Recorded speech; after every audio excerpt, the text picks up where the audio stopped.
There we are. Good Hey. evening, everyone. How's it going? It is going. I got for no reason I've got video of Cruis'n USA running on these CRTs behind me. I let me know if that's stupid, and I won't do it It was anymore. it was something you did on a whim Yeah, I today. was just like, let's see if I can do that. What would happen? I'm excited to see this game.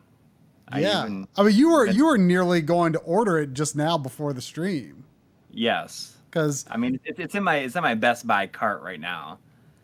It has a $10 gift card if you buy it at Best Buy, and I'd like to do that. yeah. Well, I spent my I got my $10 gift card, and Zane's dad was actually the one who told me about the Best Buy $10 gift card pre-order thing, Hmm. and he was saying that it looked like it wasn't going to go through, but then it did go through for me, and so I actually I just didn't want to forget about it, so I was like, I want to spend it on something right away. So I saw that the PS5 version of Jedi Fallen Order was like already $20. Yeah. So I was just like, well, I'll just get. So it was like $11 with tax.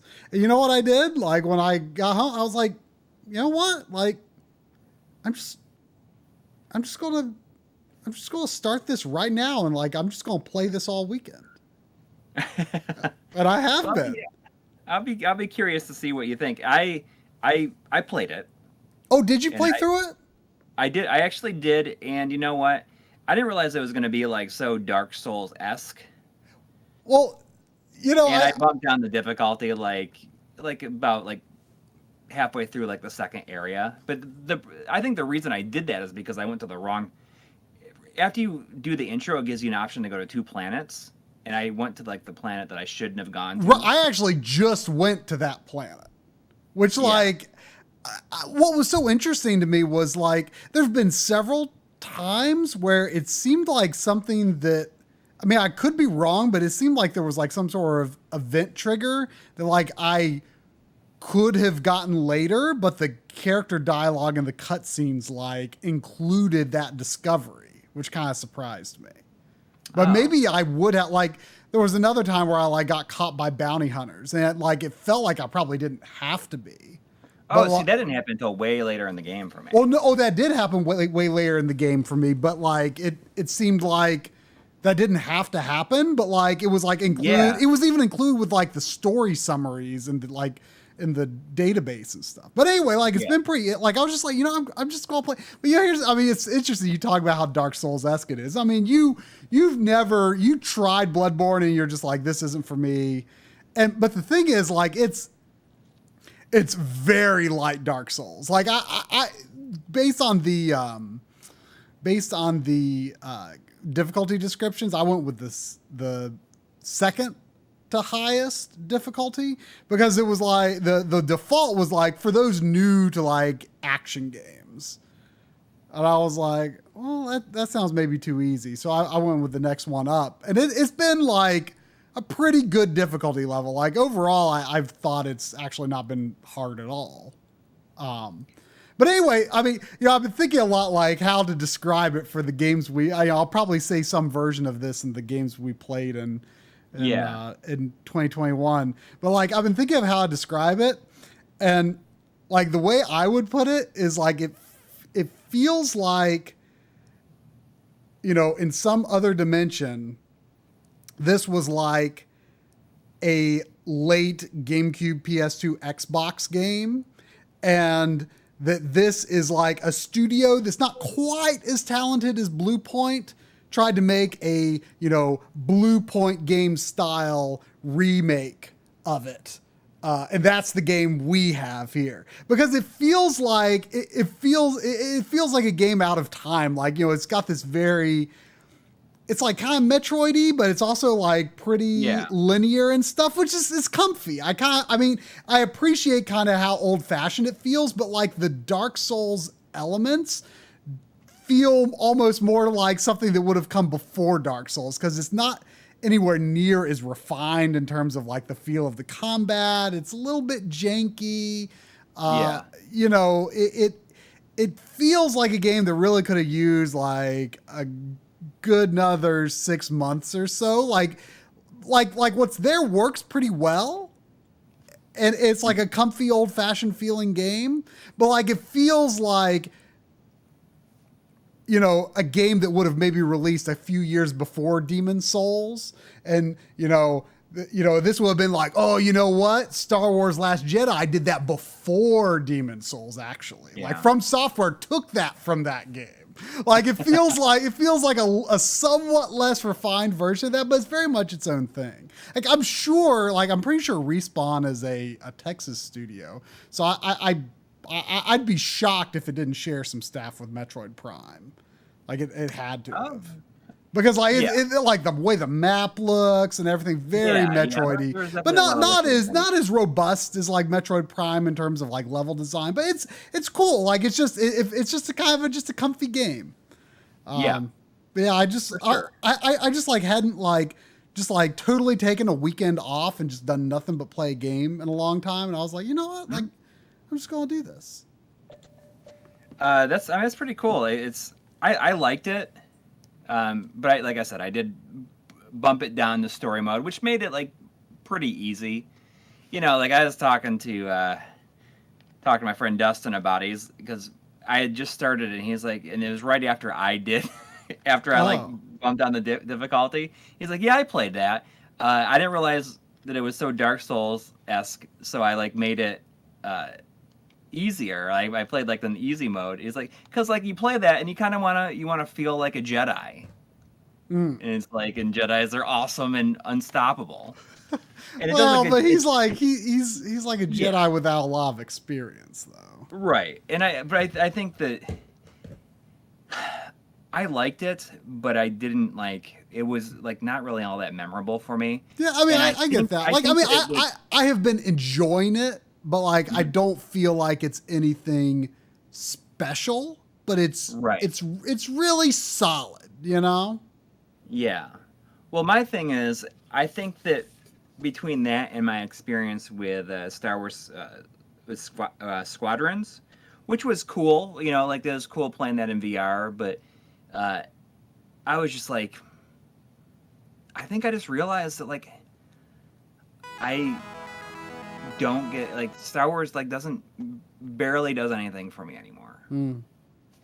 I mean, it's just maybe it's just like overexposed in my life. I've just like it's been around for too long, but it just. I mean, I find myself. It all does not interest me, like excite me or anything like that. I mean, I found myself more drawn into like the story and characters and world, honestly, of Fallen Order than, you know, any of the recent movies, to be honest. Yeah. But well, it helps because it's cool because it has a lot of stuff that's like from the prequels, you know, but also it has some stuff that's it's a lot more original trilogy atmosphere, but chronologically it's very close to the prequels. Yeah, but so there's like a lot of ships and stuff like from the prequels and stuff. Like there's like the whole part with like the Jedi starfighter at the beginning, you know, like finding that, and that was pretty cool. Yeah. But I just think that Star Wars stuff just in general just like unfortunately doesn't do a whole lot for me, no matter how much like I want it to. I mean, I'm with you. Although at the same time, like it's kind of been nice like playing that game and it's like, oh, like I'm not like having to learn like a whole new like sci-fi lore here, you know. It's kind of comfy and I know what's going on here. But yeah, like I'm definitely past my Star Wars super fandom years, for sure. But I can still get comfy with some Star Wars, you know. Yeah, well, Container 7 says, you know, like even Mandalorian. And I do like the Mandalorian, but I was not like watching it each week as it came out. I like watched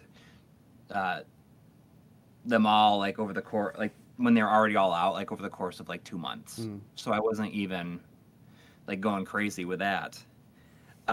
Speaking of Container 7, about it.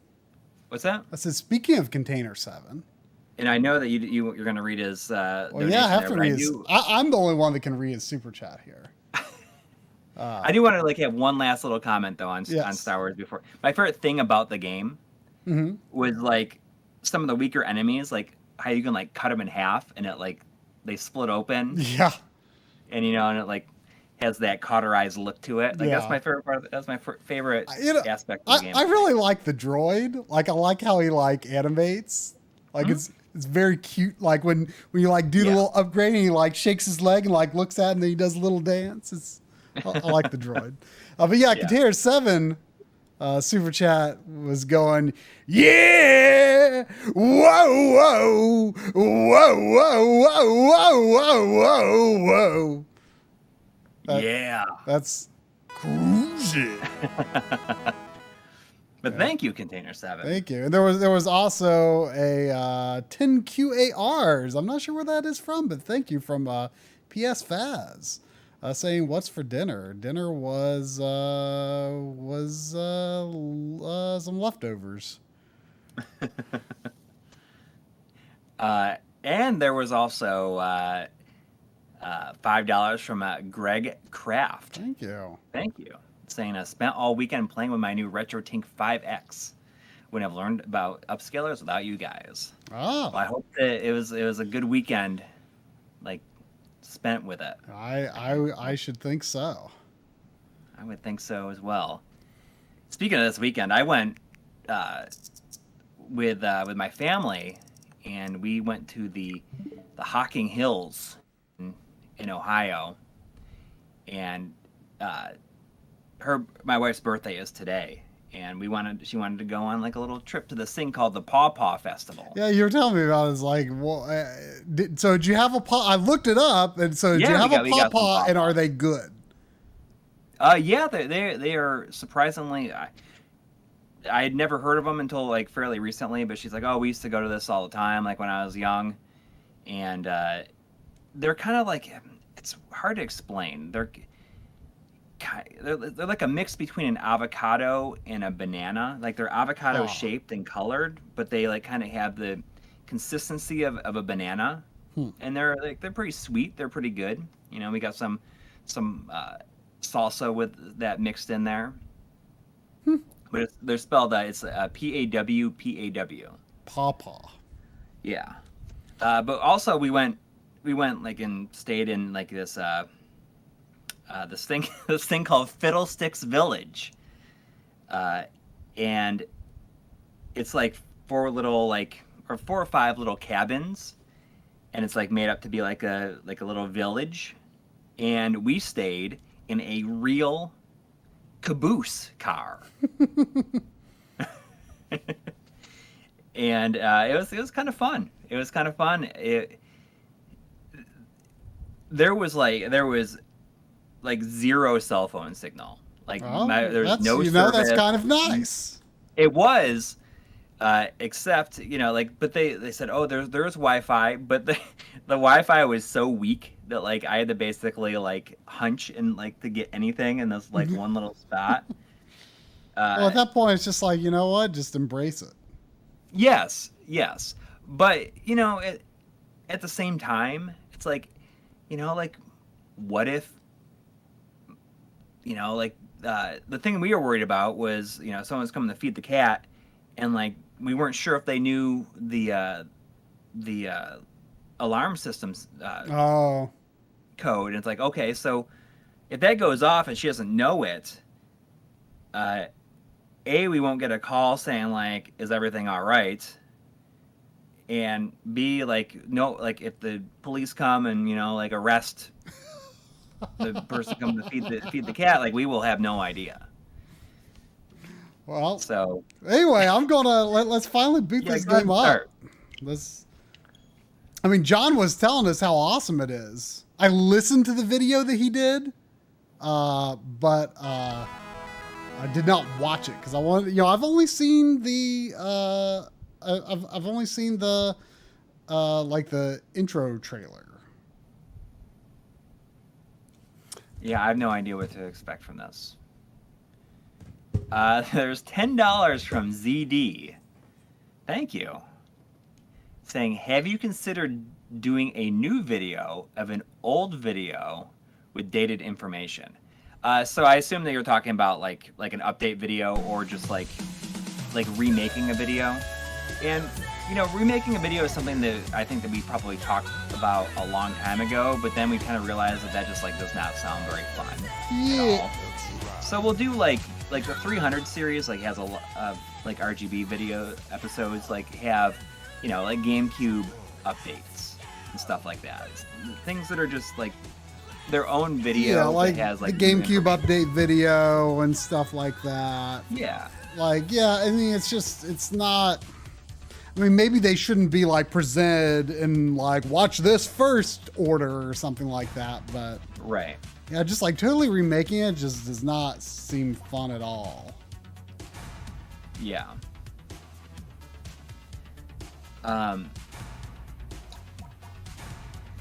But yeah, I think that's something we talked about it before. But for the most part, like I don't think I can't see us doing exactly that. Just remaking a video because there's a lot of like shots and stuff that we wouldn't want to reuse, but also we can't just like insert new like voiceover and or new on-camera stuff because some of those videos are older and we don't want to like refilm that entire script or anything like that. Oh, I don't hear the music, so I can't. Can you change you got the Stingray. But can you change the color? Oh, here we go. Here it is. Ooh, man, look how shiny it is. The lyrics are "Cruis'n, let's go cruising." Yeah, pretty much. Look how shiny this all is. It's so stupid. I kind of love it. I mean, the whole point of this game, I think, is to be a little stupid. You gotta do like a dark blue, like the blue and the green. Probably it's like the My Life in Gaming blue. I don't know. I kind of like this like red and yellow. Okay.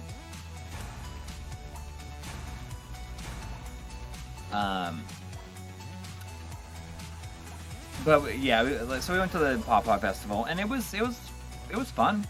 It was fun, and just like staying in the caboose car was pretty cool. So if anybody has any interest in checking out, you should like look up Fiddlesticks Village. You look at Fiddlesticks Village. Fiddlesticks Village, Ohio, maybe? Historical. You go right on the page. If you go directly to the page, like the first thing you see is the 1926 B&O caboose. Bang & Olufsen? Maybe. It's the caboose. So, I mean, John was saying how, like, it's kind of amazing that this is this, like 2017 arcade game. Which is like, I mean, that's the same year the Switch came out. Whoa! Yeah. And, like, this runs at, like, 1080p, 60 FPS, for the most part. Yeah. Like, that's a little bit insane.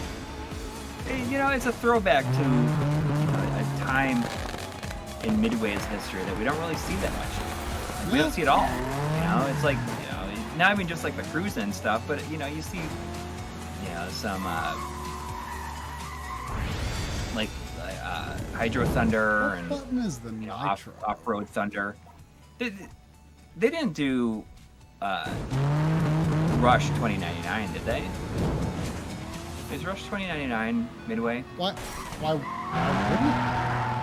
I don't know, because it's very similar to Cruis'n. I mean, I'm pretty sure all the Rush games are. Ooh, look at whoa, did I just down. blow up Like, that car? That's kind of Burnout-esque. That's super Burnout-esque.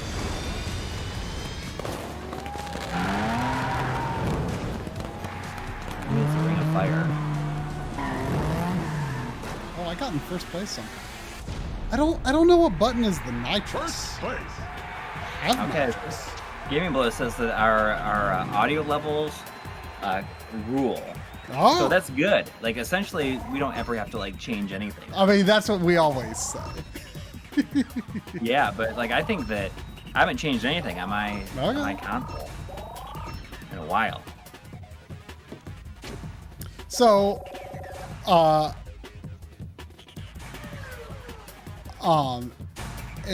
even though on the between levels, like the control layout. Oh, press L to blast for extra speed. Oh, okay. I thought L and R were drift. So I guess so I think, let me double check, but I'm pretty sure even though it says L and R, I'm pretty sure the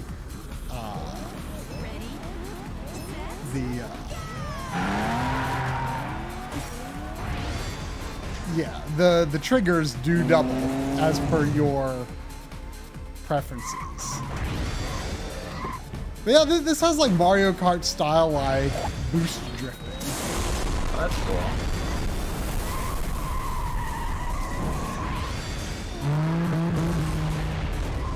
So wait, am I blowing up that car because I'm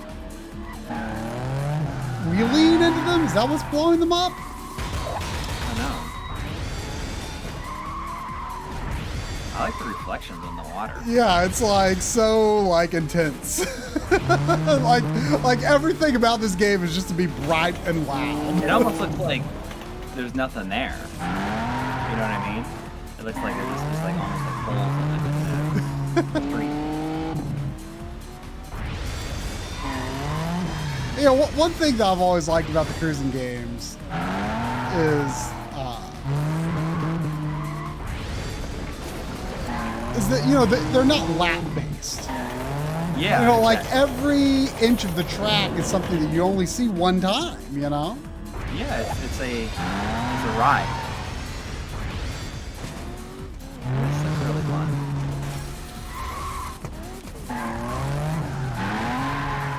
It's too bad it's too bad they don't put, like, the other games aren't unlockable on this or something. That'd be amazing. Like, I've never gotten MAME to run Cruise. I've tried to get MAME to run Cruis'n USA, and it's just, it like never works for me. I'm sure it's possible, and I just don't know how to use it, but like, I would love to see like arcade, like a good arcade emulation, because I mean, I have very limited experience with the arcade games. Yeah. I've played USA and Exotica in arcade, but probably only like once or twice each. And World, I don't think I've ever played in the arcade. Ready, set.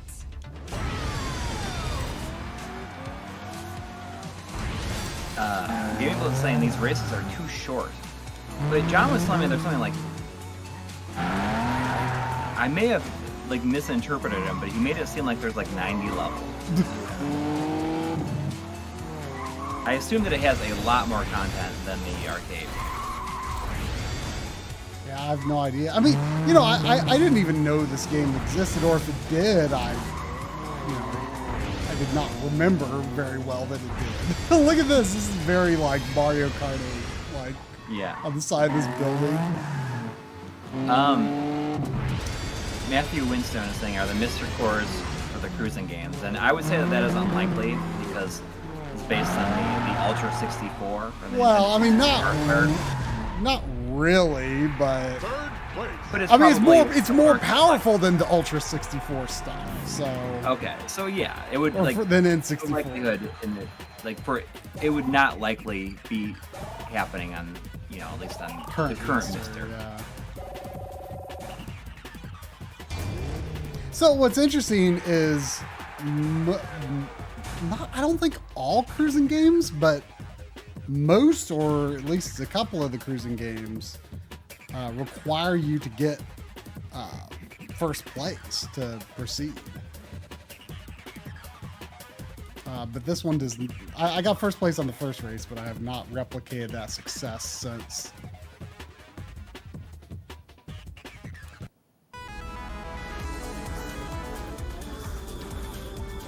Oh wow, we got a 5 pounds from InGen UK. Thank you. Thank you. Saying playing Harmful Park PS1 on my new first PVM 20 M2 MDE listening to you guys. Oh. Happy days. Maybe you guys played it. Might be a good one to stream. I have it on my X station. I haven't played it. I've heard of it, but don't really know Yeah, I anything mean, about it. it's an excellent looking shooter. And it's ultra expensive. And I know that was one of the ones that Bullet Heaven wanted to do a video on. And finally got to do a review of it. And it has a funny looking cover to it. It's like a dinner plate. Something like that, like silverware. Whoa, look at those giant boots. But yeah, I should really stream that sometime. That'd be fun. Oh, that looked like a key, like from San Francisco. It looked like there was like a key or something hanging from that. Maybe I'm crazy, but like there was like keys from lockables in San Francisco Rush.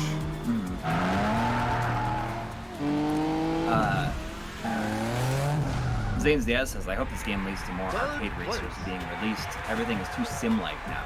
And I cannot agree more. Like I can't do this. I prefer arcade racing. Yeah. Like, well, you know, I think I mentioned that, you know, when I was working on the Projectors episode and I redeemed my free trial of Game Pass. I just did one race, but I played a little Dirt 5. And like, it was like, I was kind of like, yeah, I could get into this.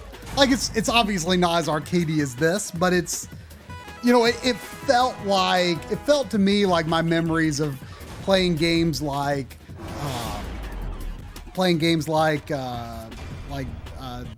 Top Gear Rally, like that I would rent on the N64. You know, like it brought me back to like a different time in my life where I did like sometimes play a lot more racing games than I do now. Yeah. But I think there's a lot of stuff that I would like to play, but just driving around and doing laps and stuff just doesn't really interest me. And like, and those, a lot of times, sims are mainly for people who are like really into cars. Yeah. I'm not really into cars. No. I'd much rather just play with unrealistic cars. Yes. There was $2 from Shadow Mask. Thank you. Saying, what do you think of the Bulk Slash stream? Of course. Oh yeah, I did watch referring, that. Yeah, referring to the Bulk Slash fan translation that John and Audie streamed over on Digital Foundry with 2 members of the development team. And I think it looks good. I played like a little bit of Bulk Slash on stream here. I think it was probably when I was just messing around with the mode. But it certainly it seems a lot more exciting playing in English, for sure. Like it very much sounded like a real game dub, like the yeah. Oh yeah, I was gonna say, like, the voice over it sound like so authentic, real. Like it. Like I know, like it just like it sounded like the actors were from like the usual pool of like Japanese, you know, dub actors. It in the appropriate era for Right. when it was released. Yeah. Right. Yeah. Like it just even though that wasn't them, but it really had that vibe. I was very impressed. Yeah. But yeah, I mean it's looking good. I mean, I have no idea like how close it is to being like completely done. It's looking pretty good. But speaking of fan dubs, I just found out yesterday that fan dubs, I guess it's more like fan translations. And this isn't even really a fan translation, but there is a translation for Beavis and Butthead Virtual Stupidity on the PS1. It only came out in Japan. It was like on PC in the US. In Japan, they got a PS1 version, and it's kind of crazy because it's like a good point and click Beavis and Butthead game, but the Japanese version has Japanese voice acting. What's that? Which is the only version. Yeah, on console. And it is, it's got a Japanese Beavis and Butthead. Which is so weird. It's so weird. I mean, I am, not even particularly familiar with Beavis and Butthead, but it's still so weird. Second place. Yeah, someone was saying earlier that the tracks are too short, but it's like, it's kind of a nice length in a lot of ways, I think. Like it doesn't necessarily give you a lot of time to get ahead, but like if there's really is many different like locations, like with like unique like artwork and stuff going on, like that's actually really impressive. Yeah, and it just moves so fast. But yeah, I'm pretty excited to play Beavis and Butthead Virtual Stupidity. I think that might be fun for a stream, like playing the Ready? translation. And that was I was like the age to be watching Beavis and Butthead. And even like the updated series that they did, like it must have been like 10 years ago now, was also very good. We got $5 from Craig Wan. Thank you. Saying if Raw Thrills remasters Cruis'n USA, they gotta have Try sing the opening song. I would be a very happy man. Anyway, happy Sunday, my bros. Is Raw Thrills Eugene Jarvis's company? I'm guessing it probably is. I think the publisher for that, like Nintendo owns like the name Cruis'n, I guess, but like they didn't publish this. Right. I think the publisher was Game Bill, which I was like looking at the back of the box. I'm like, that is just like such a horrible name for like a game company. Like it sounds so just like just back to working at the mill, Oh, there was a key, so there are keys there like is keys unlockable. like just like San Francisco Rush. I thought when you hit that power line, you're gonna grind on it or something. Whoa! Just when you think, they kind of draw distance for it.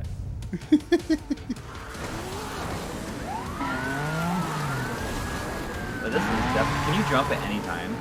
No, I mean you can wheelie it. Okay. There's just like so much stuff going on every track. Like it's kind of crazy. There's just like a lot of like thought and direction to everything that goes on, Yeah. And like I think too the it's fact like that That's not bad. Huh? That's each level is around 2 minutes or so. Yeah. I mean, and like I think too the fact that they don't have to have loops like makes it so much easier for them to like sort of plan out like, oh, okay, this happens and then this happens, and you can have more crazy stuff happening with that kind of format.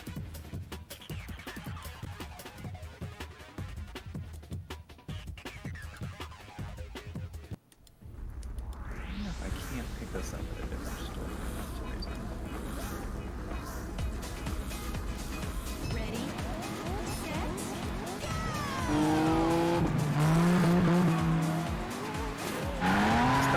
The Best Buy website has not been working very well.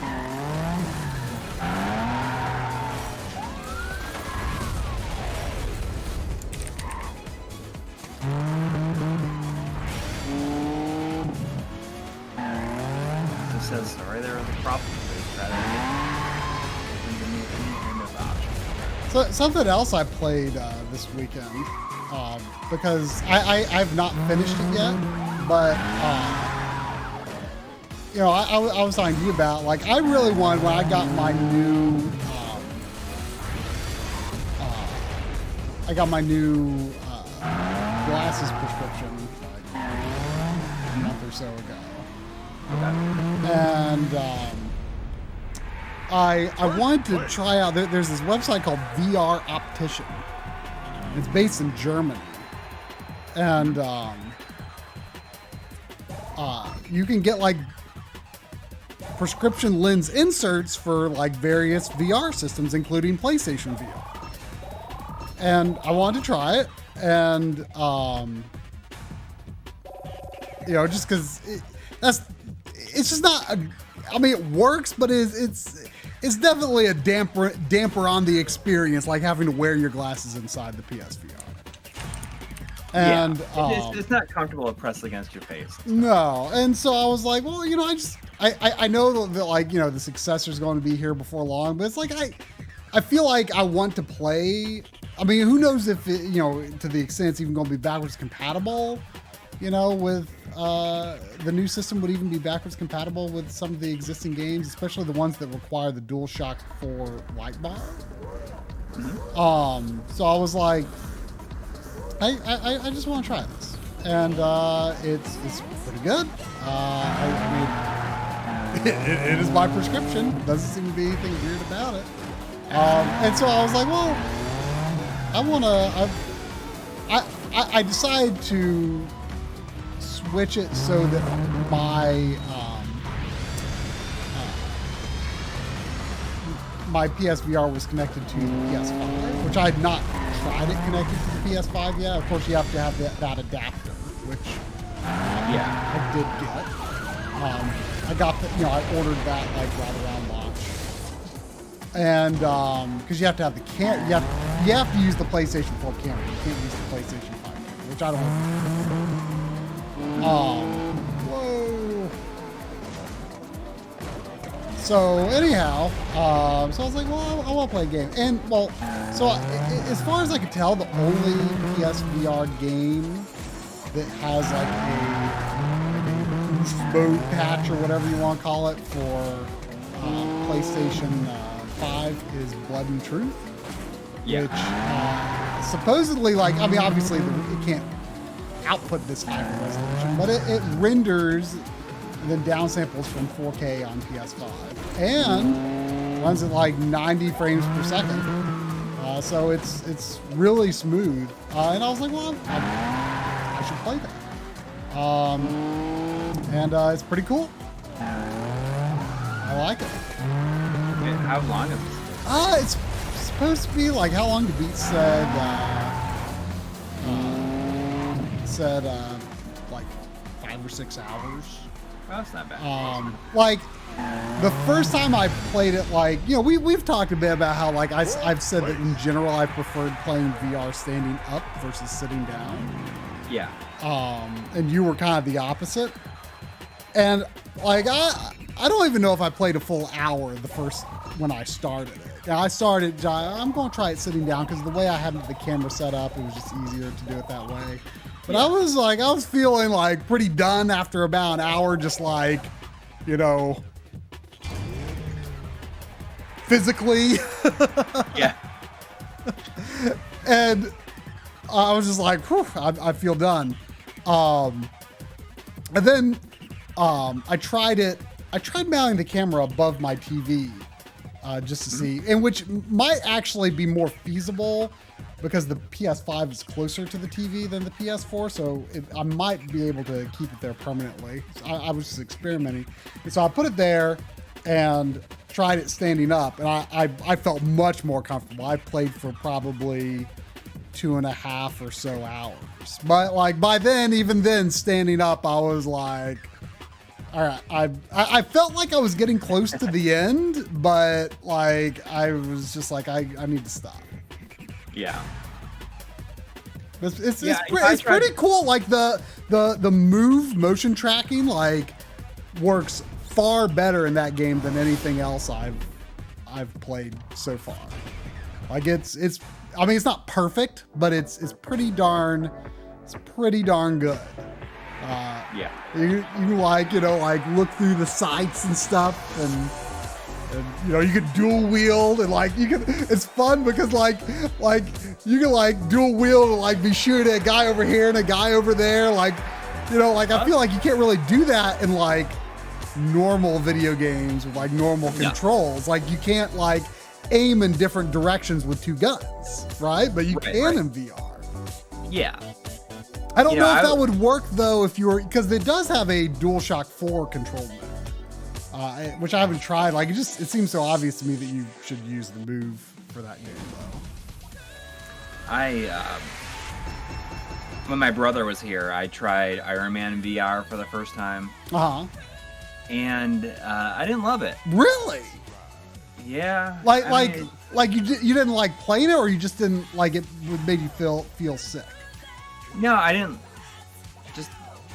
There is a lot of different stuff, and you definitely have to stand for that. And there's like it feels difficult to play. I mean, I've only played the demo, but I thought it was amazing. I really liked it. I mean, like I guess I don't know what was in the demo, but there was like the demo. You start off like free roaming. Like was there like free roaming stuff? Well, in the demo, like there was like like an opening sort of like training area, like you're like flying around, kind of like the ocean formations near Tony's house. Yes, so that's like the opening. And then you're like in like flying around the plane, like that stuff was pretty cool, but the like just the opened up area like around like flying around like the rock formations and stuff, it was just really, I had a real hard time. I mean I liked if I had a lot more like both room, modes probably be quite a lot better. Yeah, I mean I'm definitely excited to what? And now we're like under the ice slapping each other around. So stupid. I love it. There's $1 from Gaming for Boring Grown-Ups earlier. Love that name again. Saying you got to make some clutch moves to win first place. Of course, this pun would have made a lot more sense if the game let you drive using manual transmission. Oh, I don't think it was probably you probably. I wouldn't have even played that way anyway, but I didn't know. I mean, this game feels too simplistic in its intentions to. Oh, come on! That was a clutch move, wouldn't you say? Maybe. Yeah. So Tony Kaname Kurin was saying, creator Jarvis says that if Cruis'n Blast sells greater than expected, they'll be working on a remastered Cruis'n trilogy only for the. So. I think one of the reasons, like, I can't get this from Best Buy is like, it's not in stock anywhere, and also like I checked on Amazon, it's like not in stock on Amazon. Really? So you think it's like actually kind of selling decently? Yeah. What about? I mean, let's see. Oh man, I mean, if they actually do remastered trilogy, I mean that'd be amazing. I mean, because all of those are still like such like fun environments. The only flaw with Cruis'n USA really is that like half the game is in California, which is so weird because. I mean, Midway is from Chicago. Right, yeah. Ready, set, So I'm looking at all the different places I could pick it up if I wanted to at different Target stores, and it's like all these stores only have one left. Really?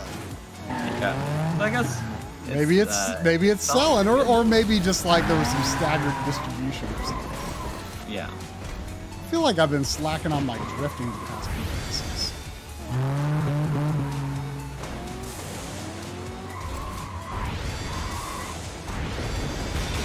This Switch-only track in Cruis'n Blast is based on the Fast and the Furious Superbike 3 arcade only. So I guess they took in the arcade. I don't know if there was like Fast and Furious games as well, and I wonder if games that were supposed to be cruising games end up being Fast and Furious. Well, I mean, I know that the Wii. What were they talking about? The Wii. I know the Wii cruising game was a Fast and Furious. Okay, yeah, okay, so that's what I was thinking of. But apparently, maybe it's this track is based on the Fast and Furious Super Bike 3 arcade. I mean, maybe the same company that does Cruis'n. Maybe Jarvis's company I'm sure does those games too. Yeah. So okay, so I think for the drifting, like it starts off green and it like becomes blue like really fast. I don't think there's another level after blue. I mean, I haven't seen it. I think they're collections. I know. Like they're cool looking, but also at the same time, it's like there's not really a lot going on. I mean, they're supposed to just look. I mean, John was talking about in the video that, you know, like I said, I didn't watch it, but I listened to it. It was like, you know, they've got cube map reflections and they're like not especially high quality, but it's just like so like intense that it's kind of awesome.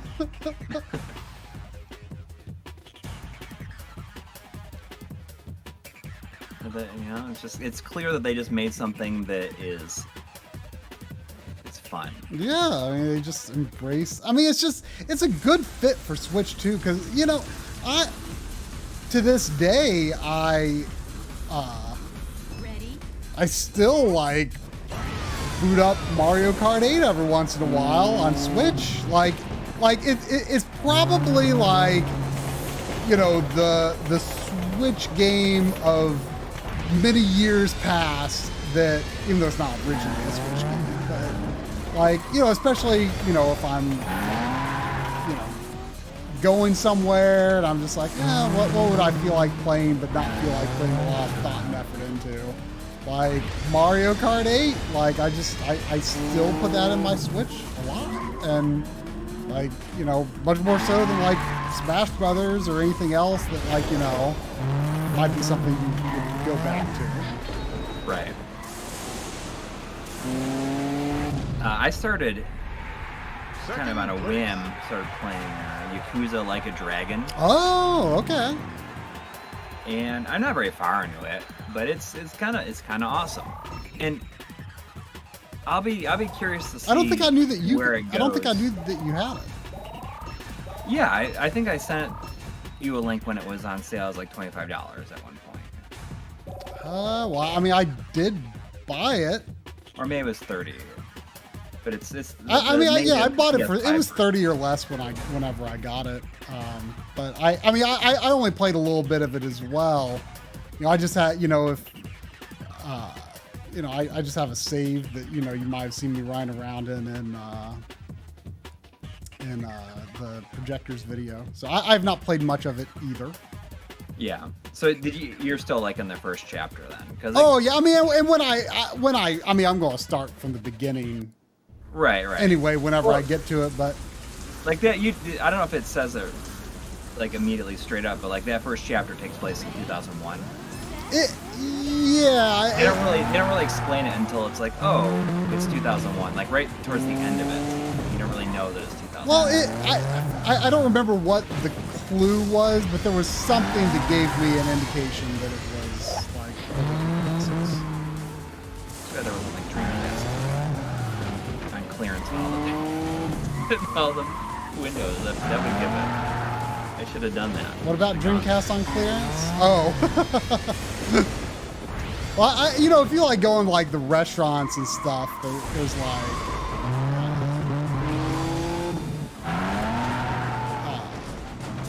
like people are using like flip phones. Right. I just didn't really think about it too much, but then you know, you get a little time skip, so then it's like skips to 2019. Well, Cool. I think at the very, very beginning they were showing like, because it was like they were saying it's like New Year's Eve or something. Yes. And Yeah. there was a calendar that showed that it was 2000. Right. Whoa. But it's cool. I like it, and it's weird the way that it can go from like really intense to like goofy. Oh yeah, I mean so quickly. that's like I think that's like what makes the series like what it is, and like is a big part of its popularity. I think. It is. It can be like real serious. Oh yeah. And it's scary because I think like just something about me. I don't know what it is, but stuff that have to do with like gangsters and the mob and everything like always like make me so uncomfortable. Like I've never been able to watch like all the way through like Sopranos and like stuff like like Casino and stuff like that, like the Scorsese movies. Like it just like they're very good, but there's just something about like how ruthless they can be that makes me like real uncomfortable. I guess. Yeah, I mean the story in Yakuza 0. I mean that's the only one I've played. I mean it you know it definitely gets pretty intense, but it's like it's also like really like engaging. Like it's always like, oh my gosh, what's going to happen next? You know? Yeah. But then at the same time, you like go into town and do all these side quests, and like all the side quest people are like really stupid and goofy. And they have like really goofy music and stuff. Well, like I it's feel like a lot of the a lot of people play these games for the side quests specifically. right. Well, I mean I think that's a big part of the identity of the series and what people love about it so much is it just has this extremely unique balance of, you know, super duper serious and just like really off the wall goofy. And it like, somehow it makes that like tonal whiplash just really work. Gaming Blow says, Coury, if you play Yakuza 0, you'll vomit from how stressed out the situation will make you if you don't like the brutality of mob-based situations. Yeah. Yakuza 0 was like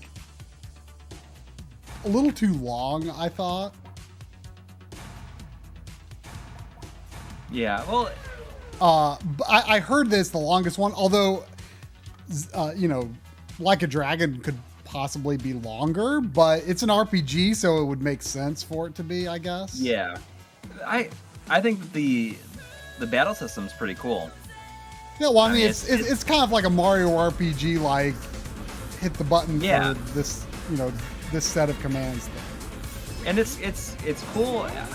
I think it's really cool that they did that. You know, yeah, like I think it's there's so many game series like going the other way. Like it's neat that they decided, you know, this is the game we want to make. It sounds fun, and like, you know, like, it's all about, you know, like the main characters in the Dragon Quest. Yeah, and I think it's surprising. Like it's surprising that he mentions it specifically by name. Yeah, well, you know, Yakuza 0 takes place in the 80s, and right.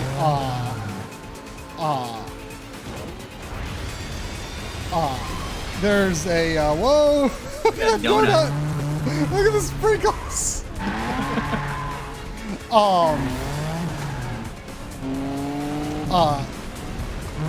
It takes place in the 80s, and I forget what they call it, but there's like, it takes place in like 89 or like basically whatever year Dragon Quest 3 came out in. I don't remember exactly what year it was. But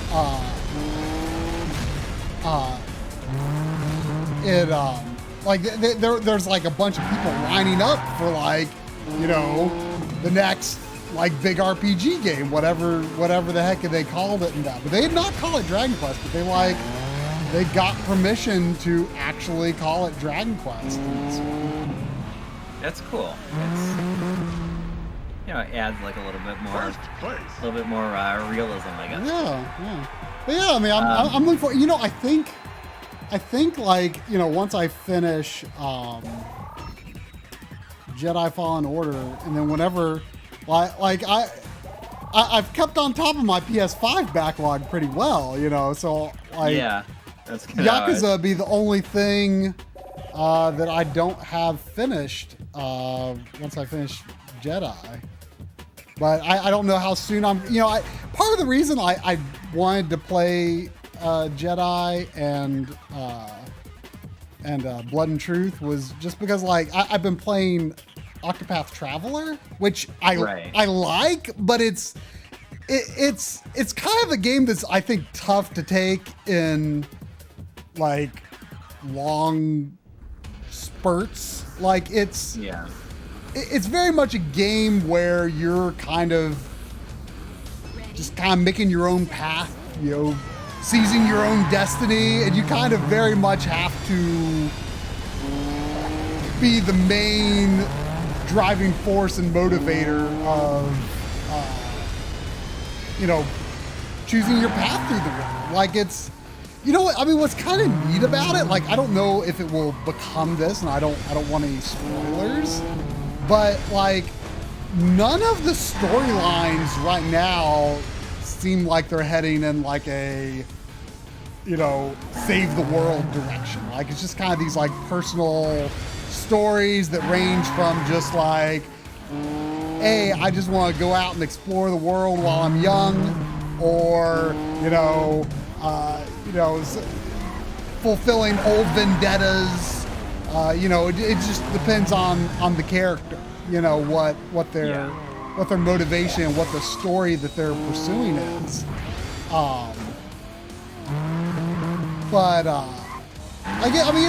It's kind of neat that it kind of makes me, not that I'm a big D&D guy, but it makes me think of like that kind of plot where it's like not necessarily like some big crazy thing, but like they're, nicely written, well-designed stories and quests. Yeah. Sometimes like they're, kind of like you're talking about like the gangster stuff and Yakuza. Like some of the stuff I feel is like kind of intense for a game that like has this like, when it comes down to it, like sort of a silly pixel art style. Like it's not necessarily silly really, but it's, it's this throwback RPG, and it's, sometimes like it's kind of like that was one of the reasons I turned off the voice acting, because it's like the voice acting is good, but it feels out of place, and like some of the stories, like, some of the characters are in like really bad situations, and it's like sometimes it's like, it's like kind of hard to listen to in some cases, and it's like this isn't necessarily what I want to hear in my pixel RPG, like talking about, this girl who's like this dancer slave to this guy who she's been putting up with it for years just so she can get revenge on this one person who she had a lead on that murdered her father, and she's waited all this time, and then she kills her master and goes off to hunt the people who killed her father. It's like dark stuff, and it's like this just does not feel like hearing that stuff voiced out loud was just like, it just like felt at odds with like the nature of like a pixel art RPG to me somehow. Like it's dark stuff. Yeah. Like they're good stories. They're really good stories, but like I feel like I just kind of felt like it's a not game. Connected, and do they ever like? I wonder if they'll ever like come into connection. Why, or if it's going to turn into a save the world plot. Like right now, I think it would be kind of cool if it doesn't. Yeah. Like it doesn't seem like it's going in that direction, but it's interesting, and I like it a lot. But like I just kind of felt like it was a game that I needed to like mix it up with some like more straightforward stuff in the meantime with. Yeah. Like the vignettes, the vignette approach to it seems like it could be cool, but at the same time it's like.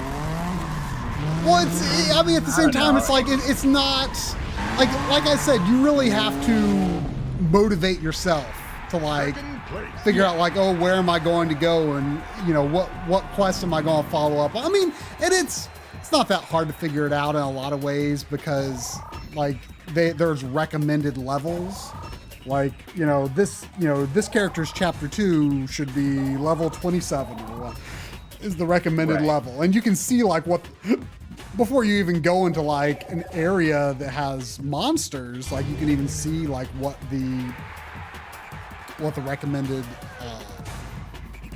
level for that area is. So it's, Go ahead. Sorry. oh, go on. There was a $5 donation from Crusher Bad 64. That Oh yeah, I think that one was a minutes little ago bit that I ago. missed. I apologize for about that. Thank you though, saying to play this game wrong, when you see things happening on the tracks, try stopping your car and the animation stops also on the track. Really? So I guess that makes sense. Well- Because everything has to be timed out for you to like not run into Right, but then like how is those, like multiplayer? like the Yetis. But like I wonder how multiplayer works. Because I do know that there's like 4-player split screen. That probably all plays out like without stopping, because then Or it like bases it on who, if Yes, it times it like who's the furthest ahead or something.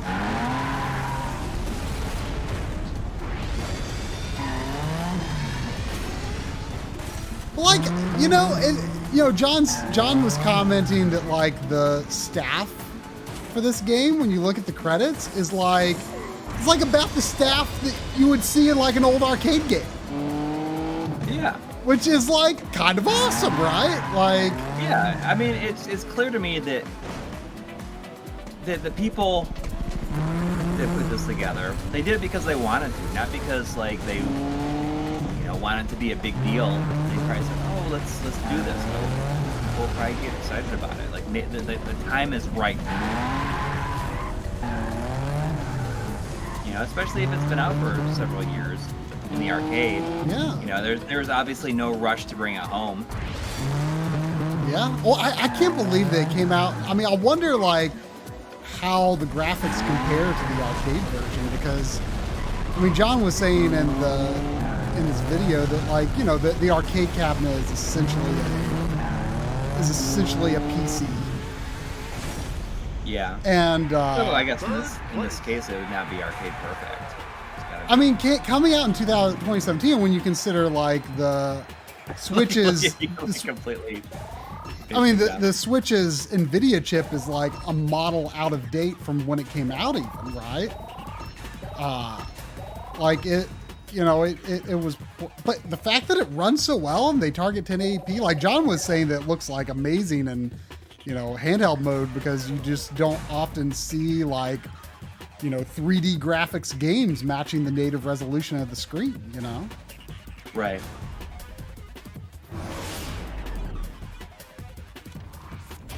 Mobile gaming dude says arcade has better graphics, no contest. About 4 times more powerful. But still, like the fact that this is like mostly 60 frames per second and it's 1080p, like it's pretty impressive. Like, Yeah. I feel like arcade games are not like well marketed these days. Like it usually just like information about like what's new, where you can play it, anything like that. Like it's not like covered on like most gaming sites and stuff like that. Like I Right. usually am just completely oblivious to what's going on in the arcade. I mean, until you did that Time Splitters all, video, like, I didn't stuff. know that there was a Time Splitters 5. I mean Time Crisis 5. Hmm. Time Crisis 5? Yeah, what did I say? Oh, you said Time Splitters. Oh. Time Splitters 5. Yeah, I don't really know either. I like a lot of stuff that you play in the arcade is going to be stuff like this. It's going to be like ride games. This or like light gun games. The GameWorks by here. It's been a couple of years since I went there, but there was like a Rambo one. It was like kind of a rail shooter with a big gun, with a big machine gun. And driving games, and of course they have like the Afterburner Climax there. But generally, this is the I guess like ride or experience games are like what they you see it in arcades most of the time. So you can spend your money before a cup. Like, I'm guessing that I get that many. I only tried it one time and I wasn't really paying attention. I need to check if I have like all of those. I bought like 4 extra nitrous boosts. So let's see if I get them. If I get them for every cup in the race. So to unlock, I did the first 4 cups and it kept unlocking new cups, but to get to the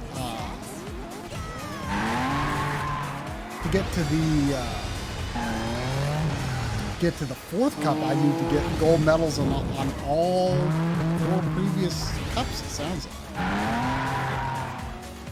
like. This was an arcade game, yeah. It's came out in 2017 in the arcade. And, you know, arcades are dead, but you'll still get places that are like Dave and Buster's that are built around like an arcade experience, but also like a dinner experience or a bar experience. Yeah, well, I mean, you know, even back in the 90s, you know, a lot of the arcade places I went to were kind of that type of thing. Like there was this place called Kahunaville and there was a Kahunaville in the Walden Gallery in Buffalo. Oh really? Like I actually kind of thought it was unique to the area, but back when I lived in Delaware. And it was like, they also have like the Rainforest Cafe. Yeah. They had like hamburgers and stuff. It was actually, I mean, I remember it being a really good hamburger. I would always play Street Fighter 3 Third Strike there. But yeah, there was one in the gallery. So yeah, I did. That was a very like small little chain. But that's funny that you say that because I totally forgot about that. Yeah, I mean, like I said, I thought it was Kahunaville. Like what a name. I thought it was a unique place. I didn't know that there were others. Yeah. But yeah, you know, I mean, like that was. Like I mean, movie theaters, you see games like this at movie theaters now, like big like AMC's or whatever. And pizza parlors still have them. Some they're kind of like in a back room or something. Yeah. You might find it like in a back room, you know, with like those UFO catcher machines, like at any kind of restaurant, like even like a bar and grill type place. I wonder how, you know, the people who sell arcade games today, I wonder how they motivate people to buy new arcade games instead of just using old arcade games.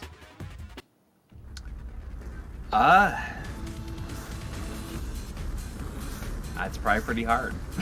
Yeah, I mean, that's you not know, a like job I would want. Remember that. Oh, so I guess those extra boosts are only for that one race, or maybe you have to. I guess you probably get 3 boosts per race. So if I had some left over, so like if I just wanted to. I'll have to experiment with that.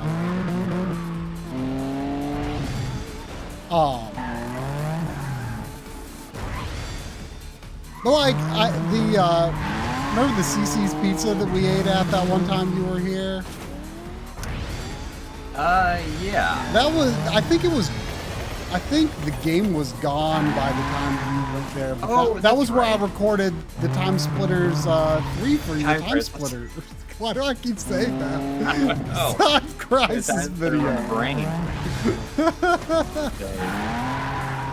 That's right. We ate there before we saw Ghostbusters. Yeah, the 2016 Ghostbusters Answer the Call. Oh, is that what it's actually called? I think it's officially. I'm not sure if it's officially been renamed that, but everything you see on it now is like referred to as Ghostbusters Answer the Call. Which is makes no sense, really. Oh, so CC's is gone. All CC's is gone? I don't know. He's saying that. I mean, it was not great pizza, but like the buffet nature of it sort of made it appealing sometimes. You know, sometimes you're just like, Get whatever you want, as much as you want. But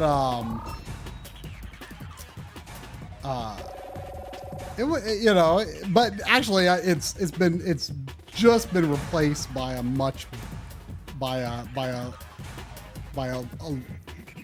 local burger place that's way better. Yeah. Like. But they don't have Time Crisis 3. They did have Time Crisis 3, and I said, but I mean, I said that they don't have Time Crisis 3. I should see if they have if they've replaced, if they still have the game room in the back, and maybe they decide to keep it. I don't know. But they had like a it was like a Terminator game. I think it was like based on one of the new Salvation. Huh? Like Terminator Salvation. I think it was based on Terminator Salvation. Yeah, they replaced Time Crisis 3 with that. Did I tell you about the pulse rifle that I ordered? Oh, the Nerf gun? Yeah, I don't know if I talked about it on stream, but like Nerf, it has like this limited edition gun from Aliens, the pulse rifle from Aliens, and it has like a digital readout that reads the number of shots you have left on it and everything, and it makes the sound. That's crazy. And it's like I had the pre-order. Did it come out yet? No, it hasn't come out yet, but I never thought in my life that I'd ever reach a point where I could would consider spending $100 on a Nerf gun and pre-ordering. Yes. Okay, so Paul Burkham says we know about your Nerf purchase. Oh, you mentioned it in the Discord at the very least. I did, yeah. I couldn't resist, because it's one of those weapons, like one of those guns that I always wanted since I was a little kid. I mean, does it look like a toy gun, or?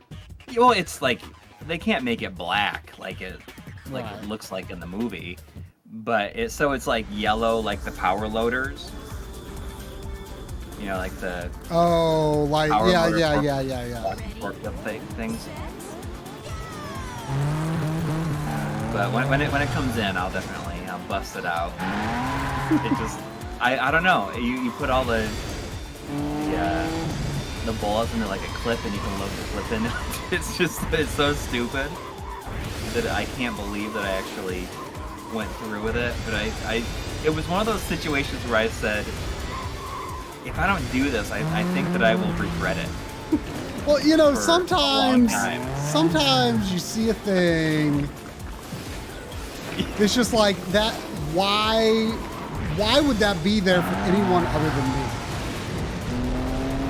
Yeah. And you're just like, I have to buy this. Like that was what I thought when we were in the Nintendo World store in New York, and they had Marcs from Kirby Superstar.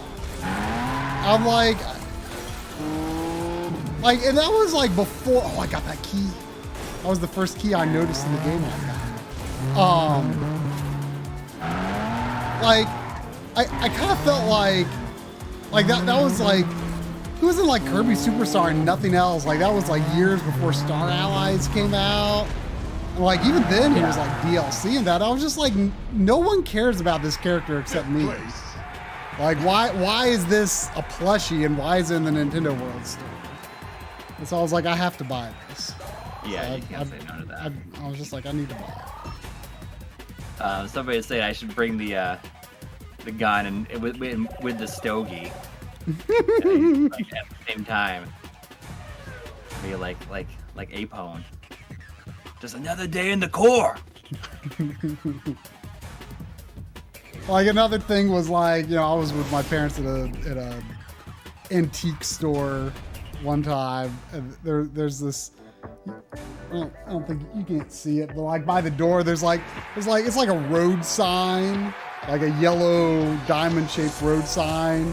It says Sheltie Crossing on it, and it's got like black outlines of Shelties on it. And I was just like, I mean, you know, when I say antique store, you know, antique stores have things that aren't just antiques. I got a CRT at an antique store like a month ago. But you know, it was for like like the artwork on it was like copyright like 1989 or something. And I was like, well, like I have to buy that. Like that Yeah. that is this is in the store for me and only me to buy. There's no one else that's gonna buy this, so Yeah. I have to buy it.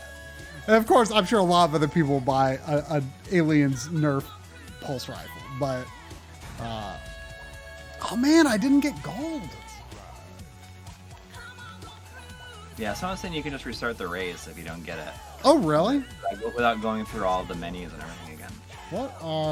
What's classic arcade? But yeah, I mean, I don't have. I guess the kids have little like handguns and stuff, like Nerf guns. But this thing is gonna be. It's gonna be a Oh, I bloodbath. can unlock some vehicles. Around I can here. unlock a fire truck.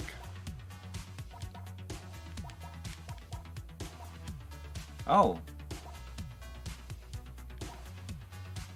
What? I mean, there's other things to unlock. There's other cars. There's a Hummer.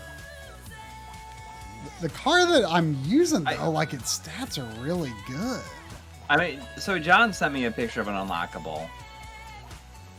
I assume that it's a car that you can do. I don't know how it controls. Do you care if I tell you what it is? Sure.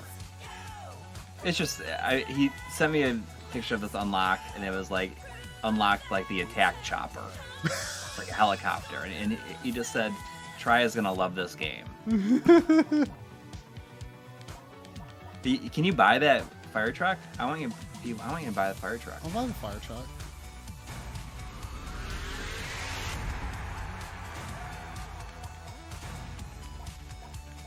Plus 14 if you You click gotta on stick plus with 14. red for the Yeah. fire truck. But see, I'm working toward level 4, and you can get an engine upgrade. I'm assuming that might actually like give you the other upgrades don't seem to have an effect on stats. I wonder if the engine does. So this is just arcade. Oh, I'm on Ari arcade. Monato is saying the attack helicopter isn't even the craziest unlock. Oh, and Aru Minato was the one who sent a. Yeah, I tweeted it out because it was so cool. I stopped by the PO box one day this week, and I was surprised to see that there was a package from Canada, and I was like, oh, what's this? And it was a Super Mario Odyssey manual that looks just like if Nintendo like actually bothered to put like manuals of the same kind of substance that they would have like for an N64 game or a Super Nintendo game. And like, I mean, the print quality is like super legit. It even comes with like, you know, a health and a separate health and safety book.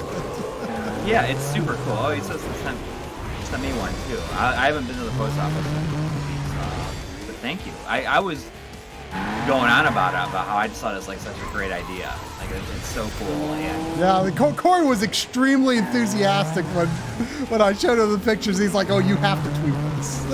yeah, it's really really cool. It's such a good idea. I like how small. Like it looks like a toy fire truck, honestly. I mean, I guess it kind of has to be so that like, It's just a so that the skid. width is like, you know, like I guess it would probably cause problems if the width was like wider than like the boost pads and stuff.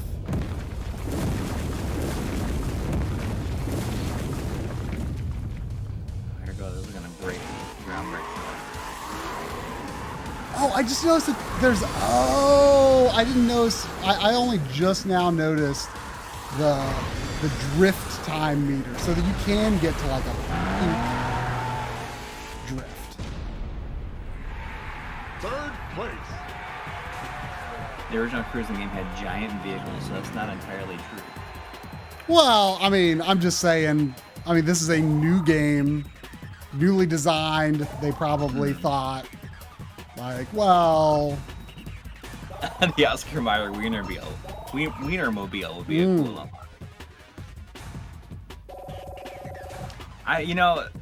When I worked at the production house in New York, like every year we have to cut a little thing about the Oscar Mayer Wienermobile. oh really? Yeah, That was it's like driven like by like college kids. Like it's like a summer job that they get. Mhm. That's all I got. So what? I wonder what the difference between this and single race mode is. I'm going to go back to my first car because let's see what the different paint colors look like now that I've got a bunch of stuff on my car. Let's go for one of like the really stupid like ultra shiny ones. Let's do this purple one. That looks pretty obnoxious. So, I think the thing is, when you look at this, and I think the reason it's so successful is because there hasn't been one in a long time. Yeah. I don't think that they could bring out like another game in this series in like 3 years and have it get the same kind of reception. Like Yeah. Welcome to it's been away for long enough now that there's a lot of excitement for it. And it's just really, it's like a fun game to play. It's really clear that they like understood that like the series was at its best when it just like embraced being as stupid as possible. Yeah. But it's definitely not something they could crank out another one like soon and have it be like people wouldn't be as excited about it. Right. Well, and two, it was based on arcade game, Yeah. this port. So I mean, it'd be a whole thing to like have to, design a new game from the ground up. Yeah. But I think that's why it would be so cool if they did the arcade remaster. I mean, that would be amazing.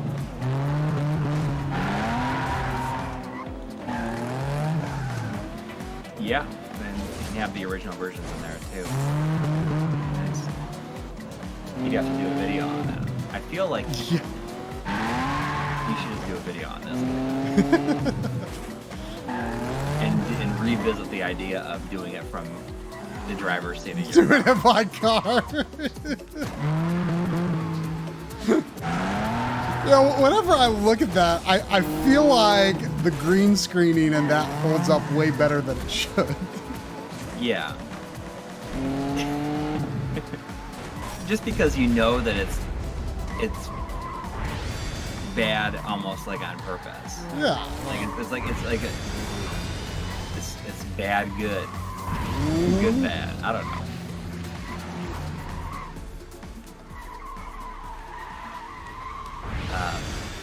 Oh yeah, that'd be if they had like Fred Flintstone's car or something. Cruis'n Blast 2 launched off for Switch 2. Maybe so. But I don't think that they could do that. I don't think they could get excited about that. I think that. I mean, with as having much, games like every 10 years, it'd be good. I mean, this game seems to have a ton of content anyway, so like,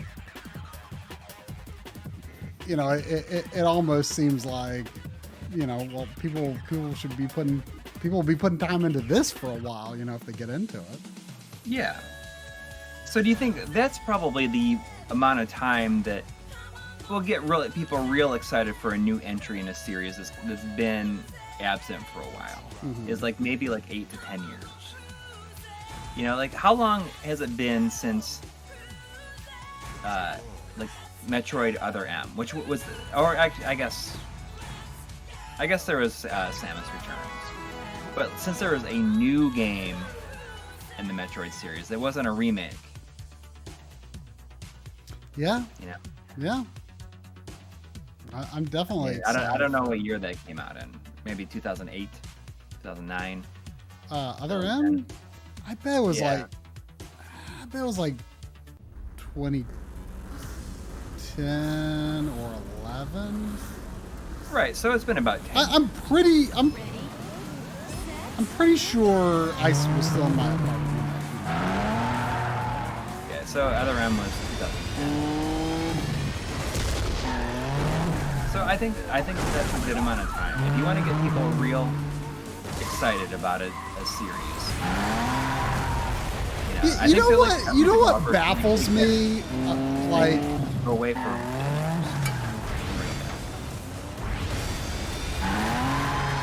you know what baffles me? Like this perspective that, I'd kind of forgotten about this, and I saw something recently that kind of brought it back to memory. Like it was especially prominent like in the early years of the time when people realized, like, wait a second, why is Capcom not making Mega Man games anymore? Like people were like, why has it been so long since there's been a Mega Man game? There needs to be a Mega Man game. Why is there no new Mega Man game? We need more Mega Man games. Capcom, just make a Mega Man game. You have to make a Mega Man game.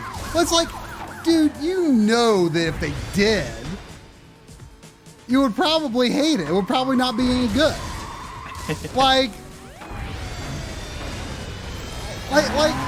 There's this attitude. I remember, like, when I asked people, like, why do you feel this way? That was pretty close to first place. First place. Like I was asking people about that, and they're like, well, just keeping the series alive is the most important thing. Like, they just got to release something. And like, I don't really understand that, because I was just like, most of the good Mega Man games like came out like NES, Super Nintendo, PlayStation 1 era. Like the stuff that came afterward, like some of it was fine, but none of it was amazing. Right. And so it's just like, to me, Mega Man, those were games that I enjoyed still going back to on my NES, my Super Nintendo, my PlayStation. That's where Mega Man is to me. And like, Mega Man doesn't die off because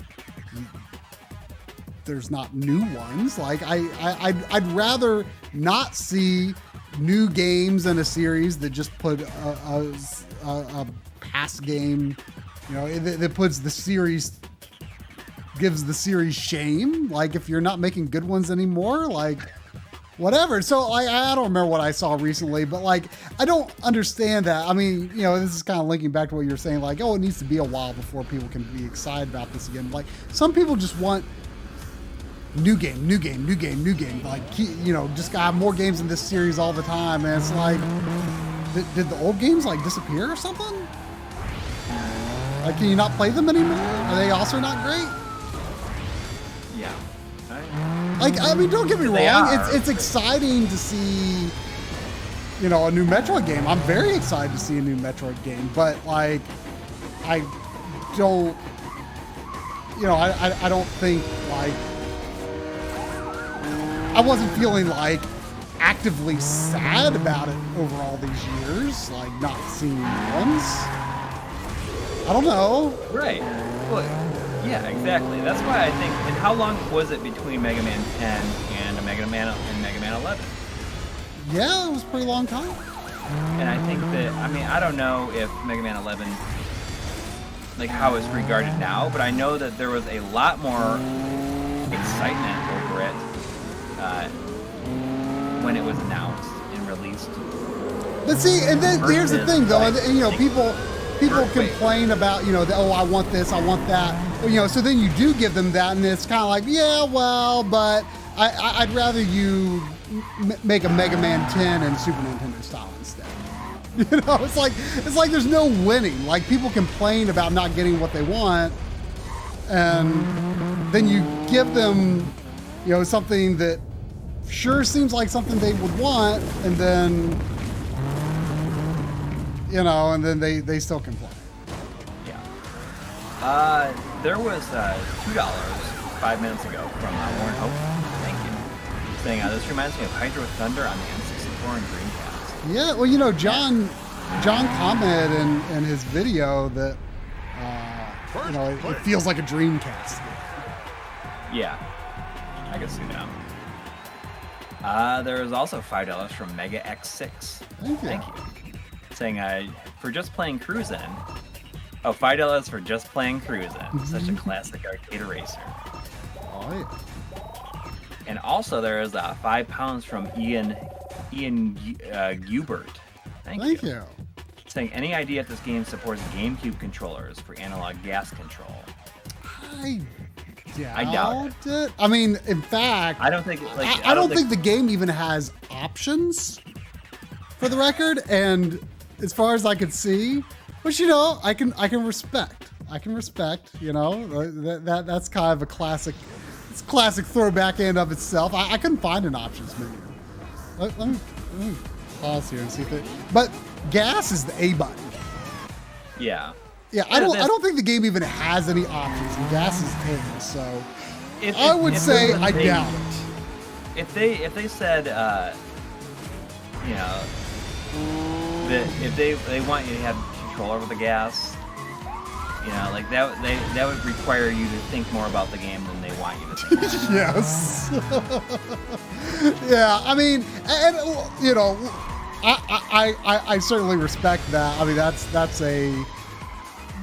that's a very valid question, I think, for a hardcore racing game fan.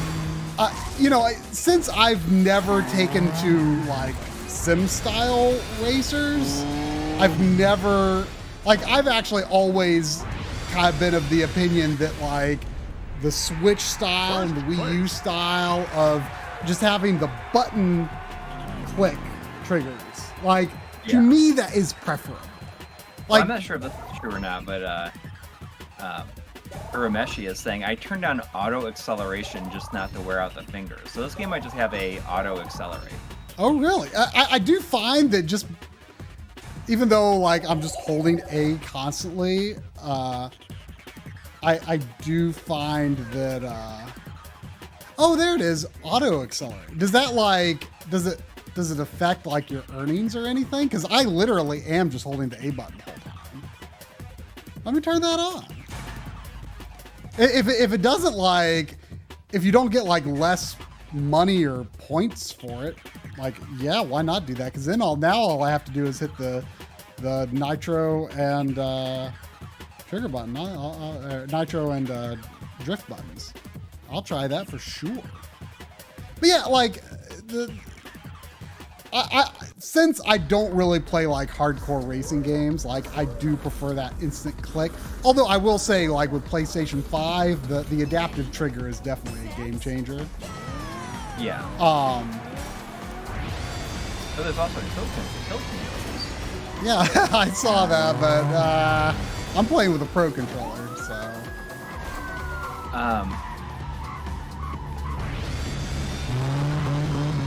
There was $5 from Captain Swag 101. Thank you. Thank you, Captain. Saying the cheesy green screen was the best part of the Cruis'n video, especially with the background flipping while talking about the trick system of exotic. The goofy vibe fits perfectly with the Cruis'n series, just not taking things too seriously. Yeah. And I think that's why I was so glad to see that this game just looks so stupid like it should, Yeah. There's also $9.99 from Sean Quinn. Thank you. Saying, make a Mega Man game. Do it. Thank you. And there's also $5 from Joshua Helmicke saying, I agree. We need another Mega Man game. I mean, we do, but the thing is I'm not I'm just not compelled to complain about not having Mega Man games, new Mega Man games on here. Yeah. And, I don't know. I just feel like this. I think it's good for a series. Take a 5 to 10 year break, and I think that more series need to do that. Yeah. Imagine if they just stopped making Call of Duty games and then they waited 10 years. Oh yeah. And they called it Call of Duty 5. Yeah. And then, you know, like, you realize like how excited people would be about it. They would be. They would be. It's true. It's absolutely There's true. $4.99 from Sean Quinn saying, "I agree with Joshua. Joshua, we need another Mega Man game."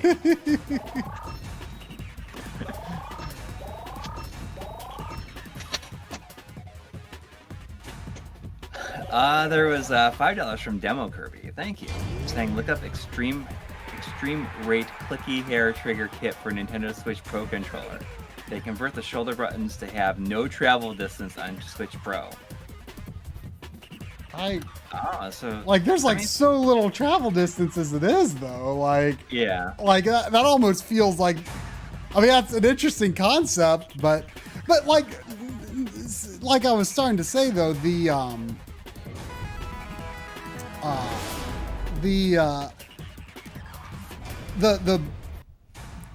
DualSense triggers are, I think, a game changer because you get that flexibility of having like a GameCube style like click.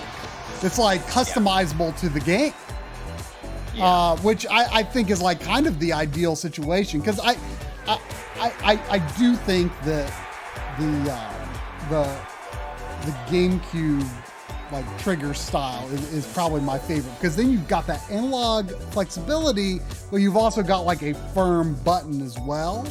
But like if you are gonna do that, then overall I do prefer how the Switch does it, where it's just a click. But the PS5, I think, you know, the way it does it, I think is the way forward for sure.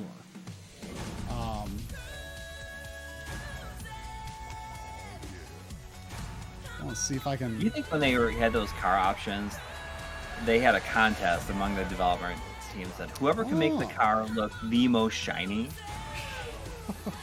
gets a bonus? Unlock the police cruiser. It's like not that fast though. Like why? Oh, I guess the stats are probably leveling up as I level up the car.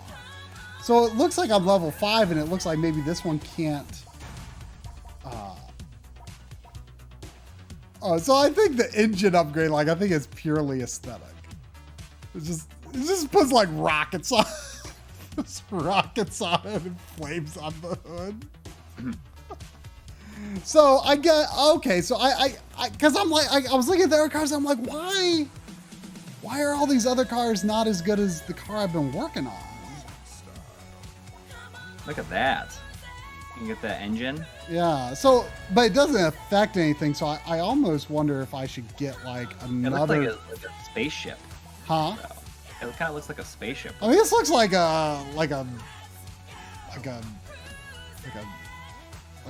some sort of like cyberpunk-esque police car. I want to try it. I bet it's pretty good. What I want to say, there's a police car in some of the other games. It's pretty fast. What's another series that could stand to have like a 5 to 10 year gap between entries? I mean, how many years was it between like God of War Ascension, which was a PS3 game, and then the reboot? I mean, that was like what, like probably 5 years, right? 5 or 6 years. It was pretty long. I feel like I kind of want to be the pink police car. I feel like that just like looks stupid enough. Yeah, well, F-Zero would be it would be a great example. Like now would be a great time to make an F-Zero game, and people would be really excited about it. Yeah.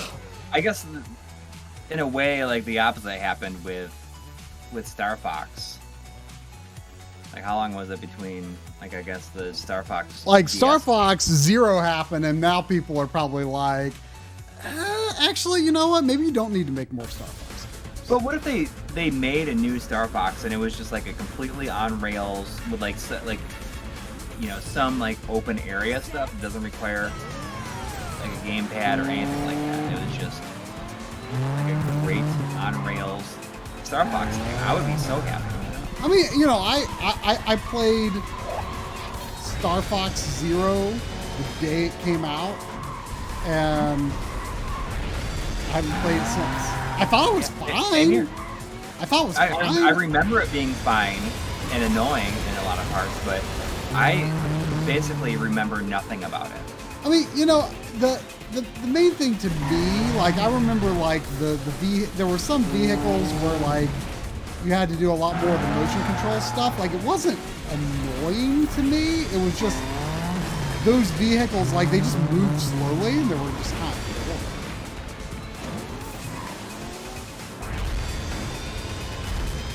There's $10 from Jonathan Mull Thank you. saying, any recommendations on a good HDMI switcher? Apologies that this has already been covered in previous video. Keep up the great content. I don't know if it's the evergreen question. Like I think that it's always good to ask this every once in a while because new ones come out. Yeah, like I was actually talking to Blade Blur about this earlier today. Is the monoprice one still available? Like the monoprice 8 input? It might be, but that's only HDMI 1.4. Right. But if you want to connect like things that don't need 2.0 or 2.1 like that, yeah. like I mean, it is easy to fill up 8 inputs with stuff that does not need 2.0 or 2.1, and it is a lot of inputs, and there are not really any other devices that offer that many inputs outside of like matrix switchers, which I think can be pretty expensive. Yeah, but you can like chain multiple switchers together. Like I have one switcher. Oh sure, that but the problem that has like a switcher connected to each input. The problem though is that when you connect switchers to switchers, they don't auto switch as well. Well, and that's fine. I don't See, mind. I've got at least in this room, I've got everything set up to where I never have to touch the switchers because I don't have anything in any of them that's going to interfere. I have in the past had situations where I had to, but I never have to touch the switchers in this room because there is nothing. Because I've got the monoprice 8 input with all that one has like all of the Nintendo consoles that have native HDMI output, as well as any consoles that have a modded HDMI output. And then I've got like a 5 input that has like a 5 input that has like FPGA consoles and things like that. And then I have another that's connected to a splitter, an HDCP stripping splitter, which, so I've got that switcher hooked up to like PS3, PS TV, as well as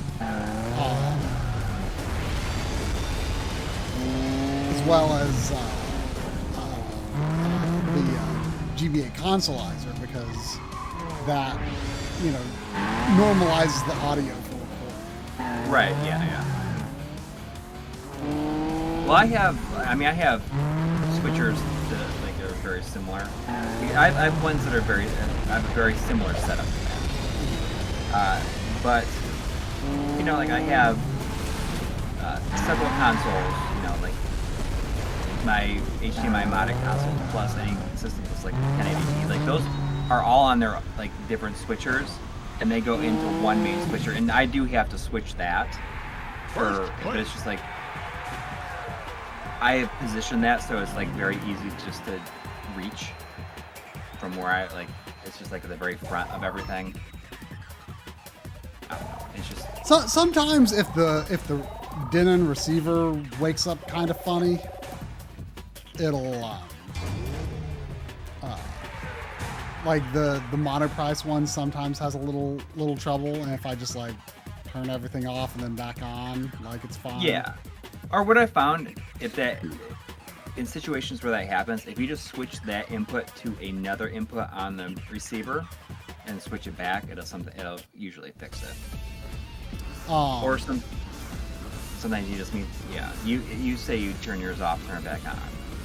Yeah. But a lot of times it's used, like, mine stays in the off position because I like, if I'm not like really playing something serious, I just like use my TV audio and it passes it through.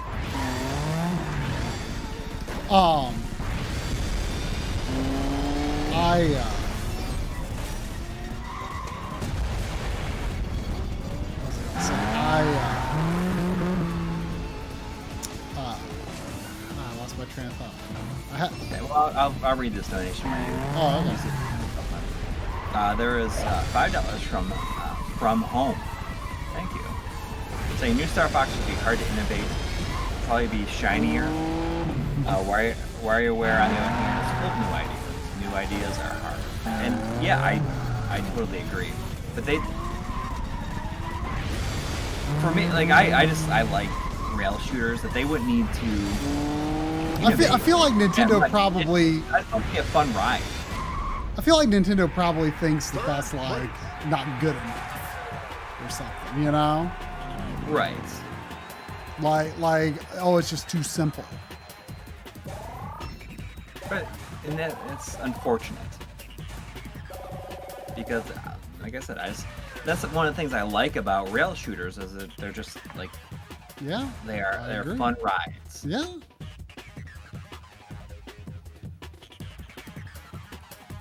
It's kind of amazing to me that this game has like some car licenses. Yeah, I was gonna say I saw that when you're going through the cars. I was like, oh, they're actually like using like the Nissan name. Yeah, like, I mean, I actually don't know, but I would assume that is the game developer that pays for the prestige of using your car rather than. Yeah, I don't think that. I mean, it's probably a case by case. It's probably a case by case basis, I guess. Like who is really advertising for who, you know? Yeah. Like who is like is it like such a prestige to get your car in? I mean, like in movies, like I know that the car company is paying for to be in a movie, but in the game, I assume it's the game developer. A lot of times, it's not like that they're giving or that they're paying them. A lot of times, it's like, okay, we will give you these cars to use in the movie and save on your budget. You don't have to buy these cars if you like use our car. Well, but they probably also like have to like, especially for something like a Bond movie or something, like they have to like highly customize and have like multiple versions of the car to do like different kinds of shots. Right. Well, there's a lot of. I think for Bond movies it's different because it's always been like the Aston Martins are like the ones that are in that, and it's like that's not where always Aston been driven. Yeah, that's like one of the oldest, but I mean it's that's not like always. That's like the iconic. Sure, I mean definitely the iconic like Sean Connery era, but it's not all. I mean, it's been a lot of BMWs and stuff too. But I think that they went back to Aston Martin, like. I mean, it's kind of. I mean, I think it varies, but I mean, the point is like I feel like for movies, especially like a big movie like Bond, like I suspect it's either considered mutually beneficial and it's just a wash, or like the car company like is paying for like both for product placement. Like for example, with like I remember reading like a year ago, like No Time to Die was going to have some reshoots because like the phone the phone that was being used for product placement like was not was an out-of-date model now. Yeah. And like like they had to like fulfill their end of the agreement. So, but like when it comes to cars, like I strongly suspect, like it's hard to imagine that like the developers of just a little game like this would like consider it worth spending money on these car licenses. So, like you really gotta wonder like how much it costs or like what the deal was, because like it doesn't seem to me that it would really be all that beneficial for anyone. I don't think it would help. I don't see how it helps this game sell better. I don't see how it helps sell. Hummers or anything like being in this game. Like no one's gonna buy a Hummer or Nissan or whatever, like because it's in Cruis'n Blast. If just one person in the world does, though, they probably have made their money back. Do you think it really costs that Probably. little? I bet they said, yeah, we'll let you use all these cars in here For the cost of a $2,000. car. Oh, look! I got the stealth chopper. I have to. And I have to try if I can afford it. the stealth chopper. How does that? Oh, even interesting. So like, oh no, I don't. I've just almost enough money to buy it. Work? You need Oh, one it more gold. starts off like really fast too. Look at this car costs like keys. Let's see, F1 racer. I bet you that's super fast. Yeah, I'm gonna go to arcade mode. Just do like one race so I can unlock the chopper. Okay, I'm gonna run to the bathroom. I will be right back. Oh wait, no, I don't. I wanted to buy the neon for that car.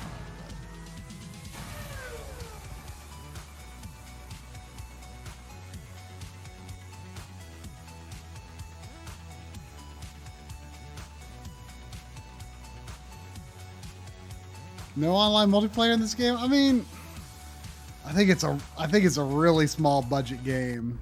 I mean, and it's a really small team that made it. Like, personally, if it had online, I would never play. I mean, you know, obviously, online is nice for people who do want it. Like, it just makes no difference for me. Like, my online gaming generation was PS3 era. And like I just have like, and even then it was almost always co-op stuff. Like Mario Kart was the only, like Mario Kart Wii was like the only online game that generation that I played. It was like competitive.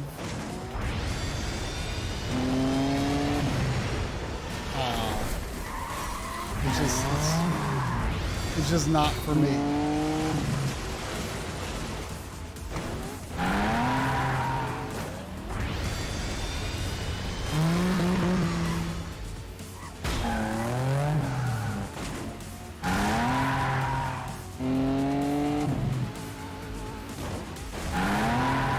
Plus, with the way that we were talking earlier about how the way that the sort of scripted events work throughout the stage, it's really hard to make that work online. I'm kind of amazed enough that multiplayer works out.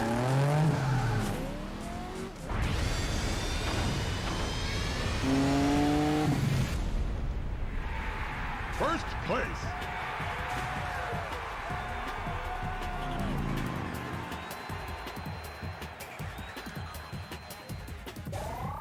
Splatoon Marco. Yeah, I played a bit of Splatoon online. Not a lot. Like, Nintendo's multiplayer games do tend to be the kind, like, that I could get into, like, in terms of, like, anything that would be minimally interested in a competitive sense.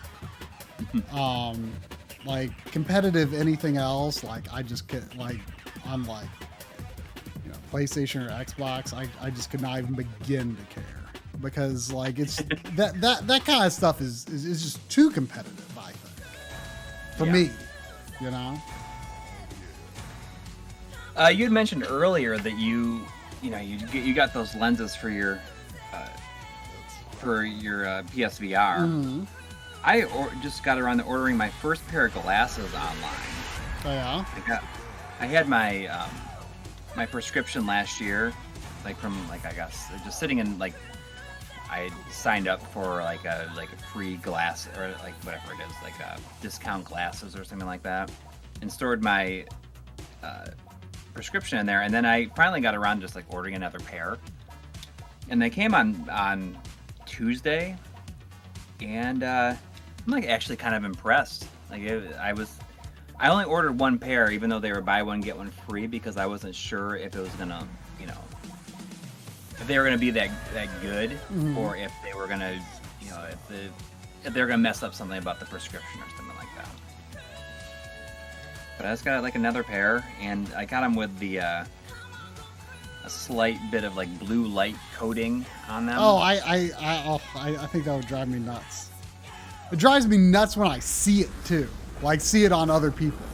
Well, you can't. This is like, it's not something that is like that is like those like the glasses that you get that are like all about that.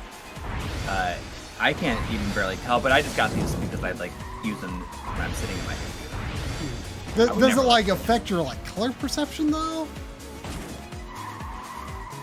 Not when I'm don't need to be. Right, but I mean like if you're doing like, I can barely tell. If you're doing color correction, like does it like shift like? Oh, I wouldn't wear them when I was doing color correction. Like I would know. I mean this it's like such a it's such a small amount on there.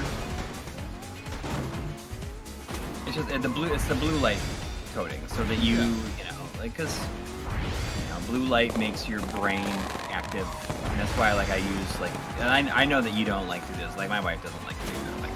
Like I have my I cannot stand it. The very idea makes me want to puke. See, it just like makes the screen a little warmer, and it like when it's getting to be bedtime. Gross. Well, I gotta be as efficient as I can about getting sleep. So I feel as though I definitely sleep better with this they're doing it. It would not have any effect for me. No, I mean, because you don't have any like real distractions, like keeping you up or like waking you up early. Oh yeah. I mean, hey, yeah, I know you. So my time, I am amazed. My time from getting in bed to being asleep is usually. I am amazed that people with children can function. Like that is a miracle to me. I do not know how you do it. I do not know how you do it. Yeah, I mean, it definitely helps me like wind down in the evenings. But I mean, like when I need the color, like I just turn it off. Yeah. I mean, lately I've been sleeping really well, and I'm almost always looking at a screen when I'm winding down, and it doesn't bother me. So. Yeah. It says Zane's dad says you just get used to it. I guess you do. You know what? I don't remember not. I guess I can understand how you could just get used to it, because when I was working on the Final Fantasy 14 video for Digital Foundry, like that is the worst like consecutive days and weeks of sleep that I've like had my entire life. Like, because like in part because I was just like so excited about the video and like I was just like kept thinking of like all these things, like, oh, I should try this, I need to look at this, I need to get this kind of clip, I need to get that kind of clip. Like I was just like thinking about all the time, and like the second, like, I almost always get up to go to the bathroom one time at night. And like as soon as I got up to go to the bathroom, like normally I can just like keep my I almost go to the bathroom in like almost a trance-like state when I'm normally, and I'm just like barely cognizant and fall asleep again right away pretty much. Yeah. Come on. second place.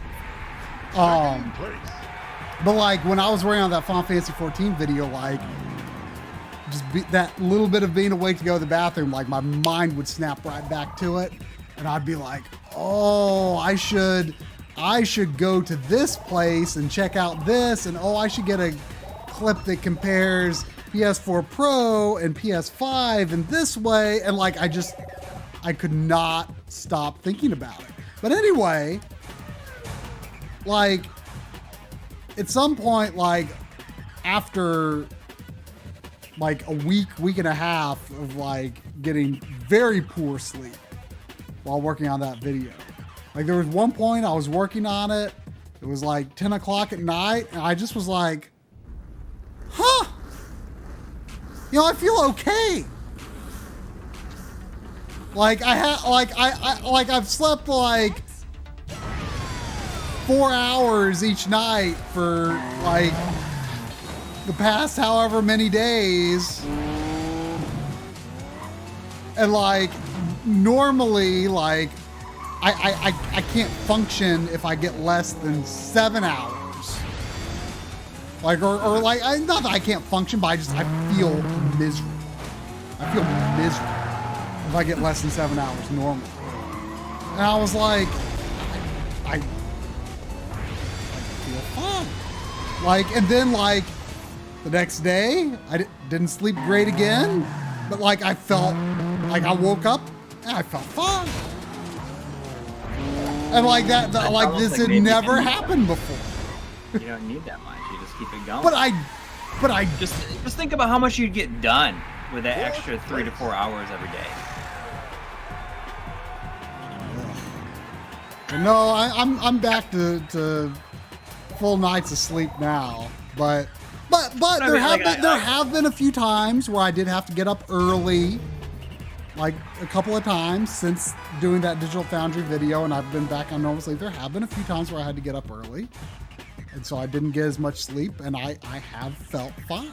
I have not felt bad from too little sleep. Despite the fact that in general I have been sleeping a full night, but even when I haven't, I have not felt bad from it since like, you know, after the first week or so working on that Final Fantasy 14 video. Yeah. Ready? There was $2 from Mega X6. Oh, thank you.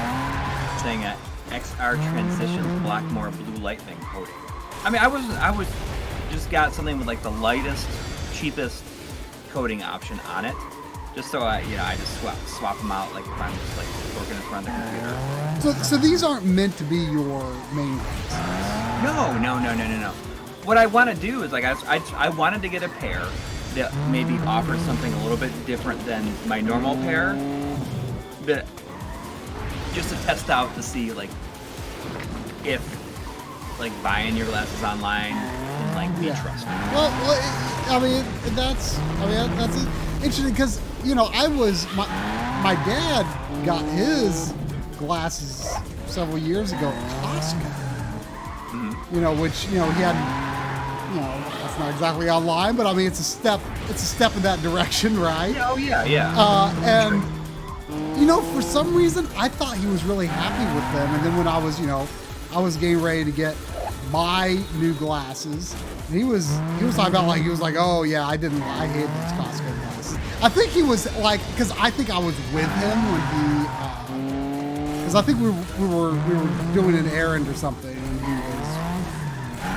it was time for him to pick up his glasses, and so I was with him when he picked them up, and I think he liked the price, and he liked like the whole process of buying them. And I guess that was the last impression I got. So I was under the impression that he liked it, but I guess he didn't. So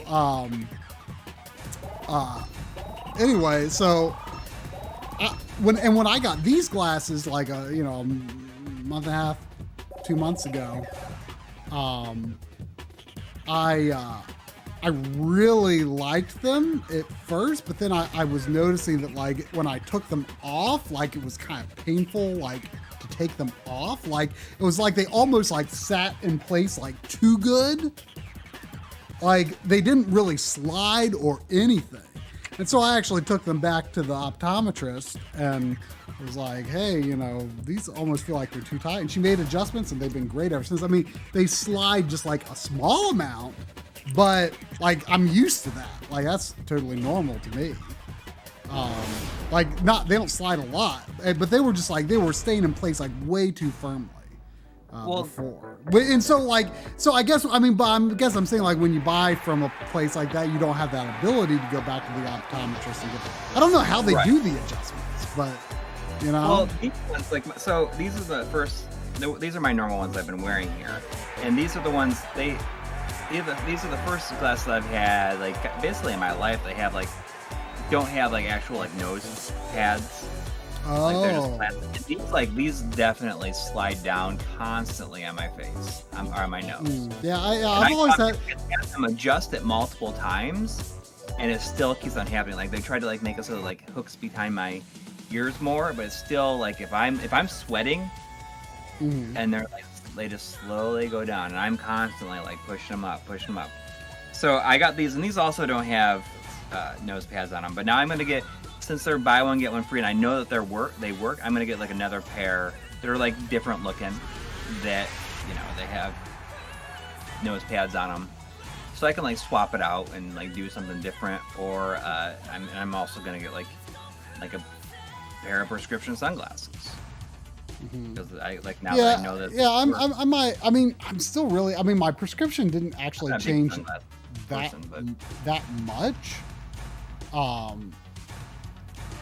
I can't believe that the first cup is the one that I'm still trying to get gold on. If I don't get gold this time, we'll switch to WarioWare. Okay.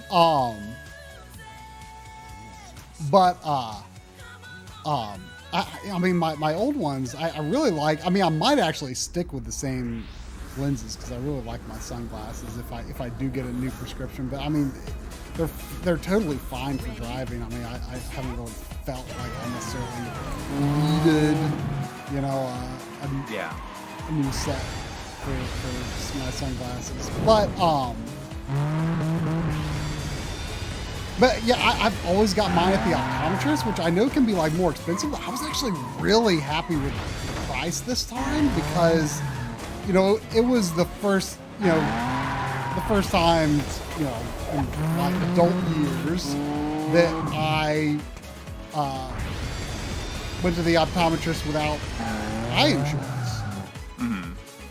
And, you know, they give me a pretty nice discount. Like the dentist does it too. Like, if you don't have any insurance, like, you actually get a discount. Right. And so, like, I like the glasses were nowhere near as bad as I thought they would be in terms of price. I guess they'd rather make some money than no money. Right. Well, and I guess too, like, I mean, you know, with the insurance, they can probably just like charge more. I mean, my understanding is that's like standard practice. Like, that's just how it is.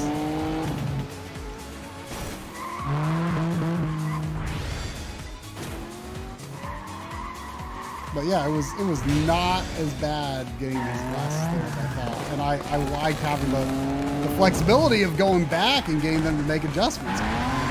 Right.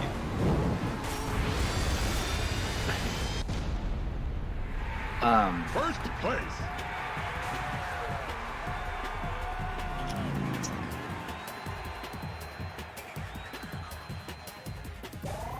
Most of the glasses companies are owned by a couple of companies. You know, the those VR lens inserts I got.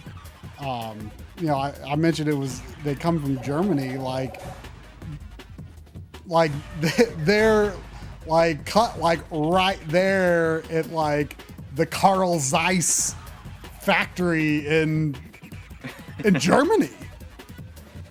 Oh. You know, which is where Carl Zeiss is from. So like maybe that's why that they come from Germany. I don't know. Good old I mean, Carl. that's why like the VR glasses company is in trouble. I don't know, but Ready, I like how the cars, like the way that they wriggle and like the start lineup, like it's almost like they almost look alive, you know? Well, they are, and then they just like destroyed that one. They look like, I mean, they look like cartoon cars, like. Body count in each race, what's it gotta be? Like I'm You know, for unclear. something so fun and ridiculous, a lot of people sure do die.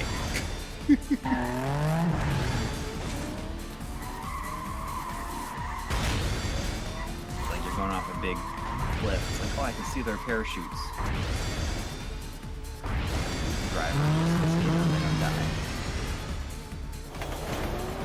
Yeah, Daniel Hoyt says, this looks great. I'm heading to GameStop first thing in the morning and picking this up. They might not have it though. It's sold out. Well, it'll probably be GameStop new too. If they do have it. Yeah. I got, what did I get? I think it was like Trails of Cold Steel 3 maybe, that I ordered online from GameStop. And it, like GameStop knew was a thing there too. I was like, what?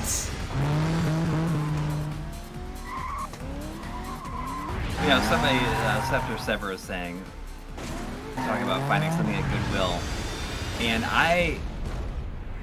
I'm kind of declaring that my Goodwill experiences are like over.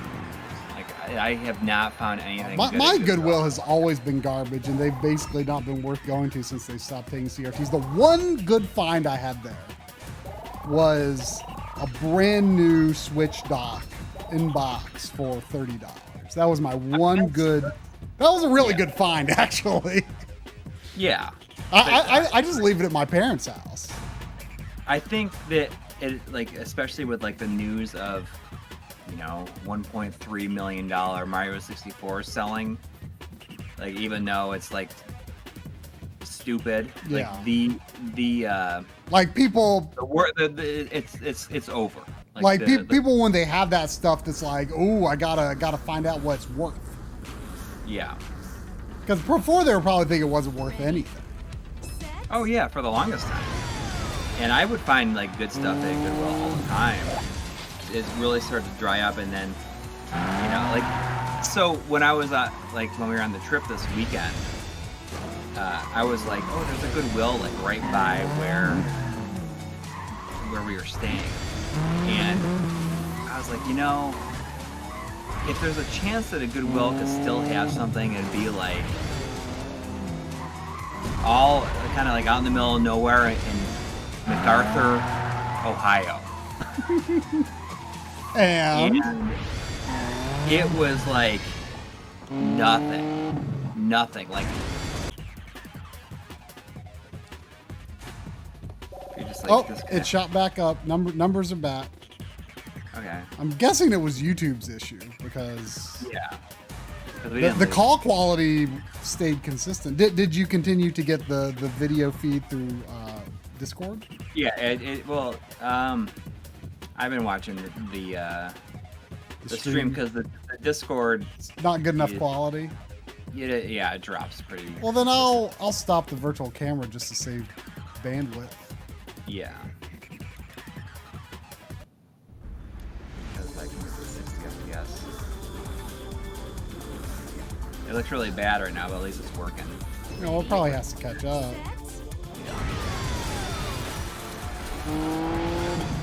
But yeah, oh my god, it was like the worst Goodwill I've been in. I think maybe like ever. Like they had like no electric stuff at all. Really? I mean, I always like to see what, you know, like the kind of stuff there. Yeah, there's like nothing. There's nothing. So I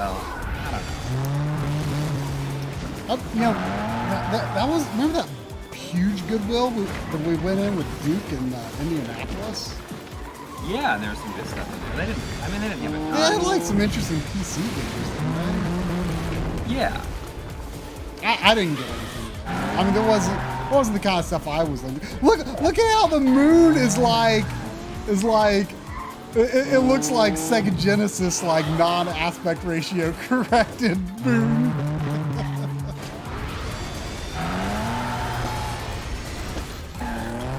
That feels very, very authentically video gamey to me.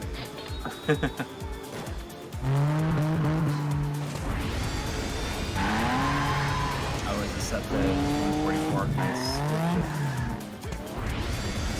Yep, if you just go back and change your settings to 1080, it should be back. First place. I think I got first place on everything except for one. Hopefully that's good enough to get me first place.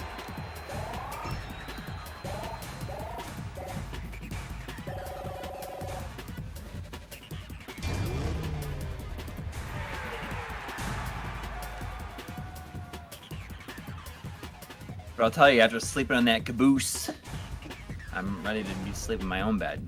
Well, you were saying it was pretty awesome. Was it not too comfortable?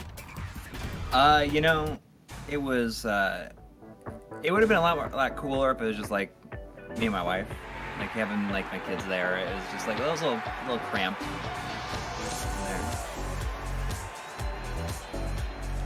Come on, gold. Yeah. That's $5 from Gaming Blows saying, good audio balance, good game pick, even though it blows. Even though a gaming blows, I guess. Good banter, good chat audience, good video quality. This is a dream stream. Dream stream, even despite that one drop. That's rock. Well, thank you.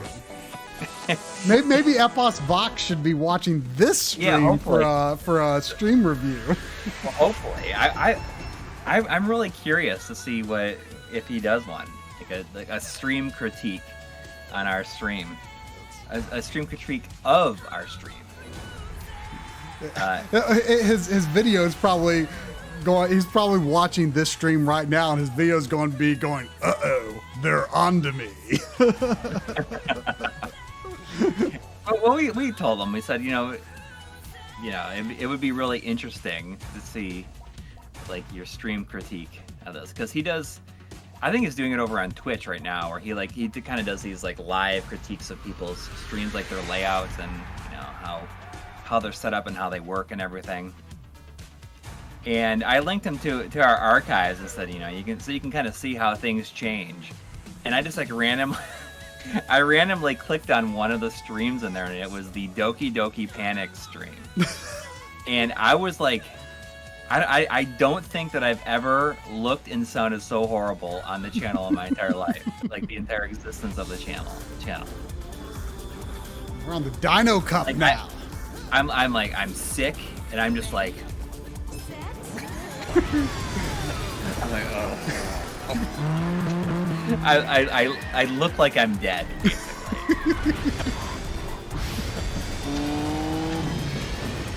So, if anyone wants to see like basically my worst moment, your worst moment.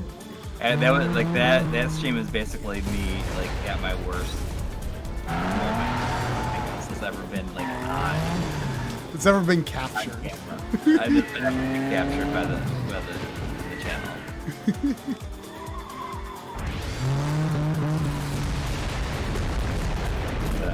It's funny to look. It was funny to look at it because I couldn't believe just my voice. Yeah, like I can't even believe that you like were willing to be on, because you did sound. I looked at it, you sound so bad.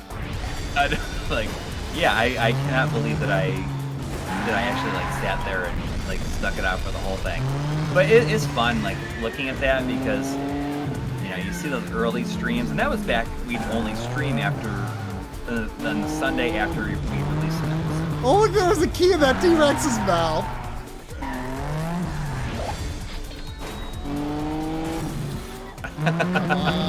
So that means you like drive through the T-Rex and like. I guess. Oh man, I was so close first.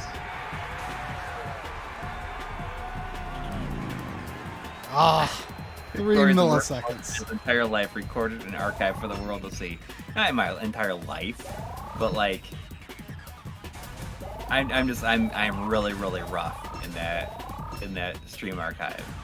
You know, people were saying that I looked super tired on the stream when I finished the projectors video. That wasn't. I think it was just because I didn't think it was just because it was a different camera. I did not feel especially bad. I felt pretty good because the video was done.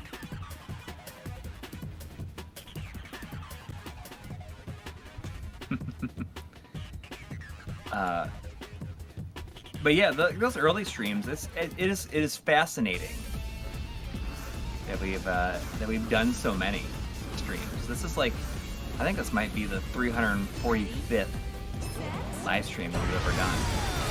340. Wait, what'd you say? If you look at the stream archives,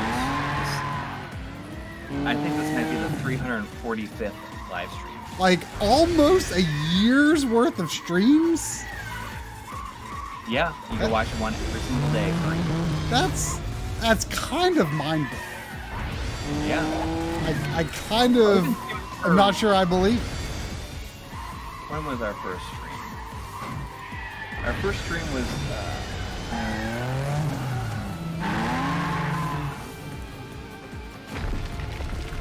5/31/2015. So we've been streaming for 6 years. Pretty crazy.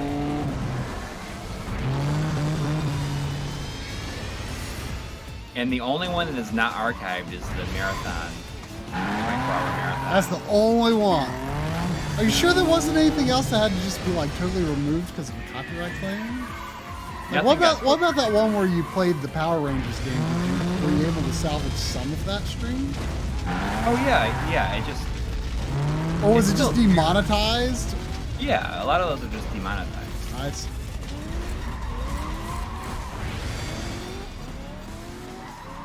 But it's,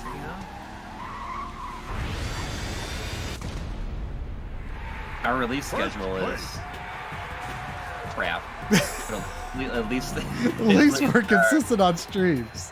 At least we've been like, we make up for it with our consistency on streams, I think. And I think I was talking to Joe Redifer like a few months back where we were talking about something, and he's like, I mean, because you guys are basically a live streaming channel. I'm like, I guess in a way we are. I mean, I don't like to think of it that way. I don't like to think of it that way. That's not but the I mean, intent. It's not the intent, but it, like in a way, like that, like It's the most consistent thing that we do for Yeah. sure. But yeah, it's not meant to be the case. I mean, once we're gonna pick things back up. We're gonna get things. We're in a good spot. Like I meant to have that video out this week, but I had a freelance job come up in addition to my like regular work that took up a lot of time, and then I was like gone. I mean, it sounds like you're pretty far along on it. Oh yeah, it'll be out. It'll be out this week. It's just I wanted it out last week, but I couldn't. And that's the reason I ended up releasing that the marathon video, because I was like, I kind of just like want to get something like on the channel at least as far as the marathon video. And for the amount of like, I guess how lazy it seems to release the marathon videos. Like those marathon videos have gotten more views than like any video on the channel in like, the last year. Yeah, they do not do great out the gate, But they're super consistent. but they are videos. I mean, this is not necessarily how you would expect videos on every channel to go necessarily, but for us, like the first hour is always the most. Doesn't really matter what time it releases. The first hour is always the most, and then it goes down. And then the others, the marathons though, They start low, but they just keep going. They Yeah, just it- keep going. it- There's no downturn. They just keep going. Yeah. Yeah, exactly. They're great. I'd love something to put on in the background while I work for And them. so if y'all enjoy the marathon video format, I mean, they do good for us, so you should feel proud of watching them. Yeah. Well, thank you for watching. I think Yes, that's, thank you. and You are helping us out for sure. Yeah, I think that for any channel that has a lot of produced material that is, is you can put together like that and do that. Like it's crazy not to do that. I think. And really the only criticism of it, like, no one's like criticizing it. No, because I think that they understand that if they don't like it, they don't have to. They don't have to watch it. It doesn't even matter. I mean, that's why it's like when we release them, it's like very low. Like there's no fanfare or anything to it. It's just kind of like, hey. I did notice though, because you had to re-upload this video because you forgot that. I forgot the Castlevania episode was. Well, because it actually, surprisingly enough, like there's not all that many like remastered pixel games that are 4K out there, but that, believe it or not, is one of them. And that's the reason it was. But I forgot about it too. And uploaded. I spot checked it, but I must have just like looked at it and. I mean, there's a lot of zoomed in stuff in that video. Yeah, so I didn't realize it until someone said, oh, if you look at the shots with Try, then he's like way zoomed in. And then I was like, oh, that's annoying. I forgot. But what's kind of annoying? Like, I mean, this probably happens on channels that maybe end up having to re-upload stuff more often than we do. But like, there were people who were like, "Hey, re-upload!" Like this must be a thing. Like people get some sort of pleasure out of. I don't know. Yeah, they want to be the ones that point it out. Yeah. There's $2 from Jonathan Hinson. Thank you. Saying sick tonight, so I'm listening more than watching. Yeah. Well, at least it's something. Yeah. Something. Exactly. I hope you're not sick for very long. Could it be like allergies or anything like that? Now that summer is coming to an end. Yeah, but at least it's something to keep your mind off of feeling like crap for a little bit. So I won't talk so much about how you feel like crap. So let's see what did I do well enough to get gold? I'm not sure.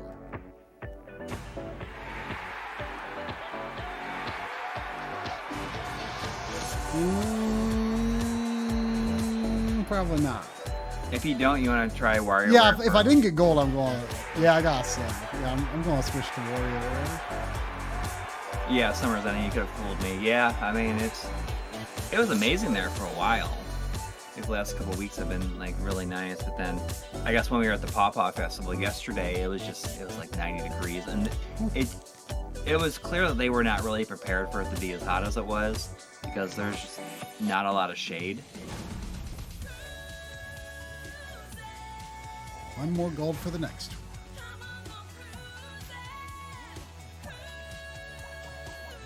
So let's see. I mean, I don't know. Like John might have been exaggerating when he said 90 courses. I don't know if this is going to be all of them, but let's see. We've got 1, 2, 3, 4, 5, 6. So 6 times 4 is 24. Is that right? Yeah. But then, like, I think like the arcade ones are a little different than the Cruis'n Tour, and I mean, who knows? There might be more level variations on the other difficulties. I don't know. I like when you. But go, still, when like, you I think it's a good. I think yeah. it's whether he was exaggerating or not. I think it's a good amount of content. What's under extras? It's just viewing your progress. You can see how many keys I've got. There's some space at the bottom there. I wonder what that could be. All Yeah, the this third is- graders, this yeah, is- shaking their head at tries multiplication hesitancy. Hey, I do not trust myself with math, especially, you know, at the point in my life where I am allowed to use a calculator at any time I so please. You know, I've never trusted myself with math, at least not, you know, quick math. You know, I'm sure, you know, video game streams have a lot of programmery sorts, a lot of people that consider themselves good at streams, good at numbers, good at maths. It's not me. It's not me. Yeah, so let me switch to WarioWare. I really like how I'll hold it up to the camera, but you probably won't be able to see. I like how the game cartridge, like Wario is kind of in his like, you know, game over, got hit pose, like from like the Wario Land games. It's pretty good. I see somebody that William Wilbur, and I don't know if I assume that he's in the chat, posted on the Doki Doki Panic stream. It's like he had a comment on there.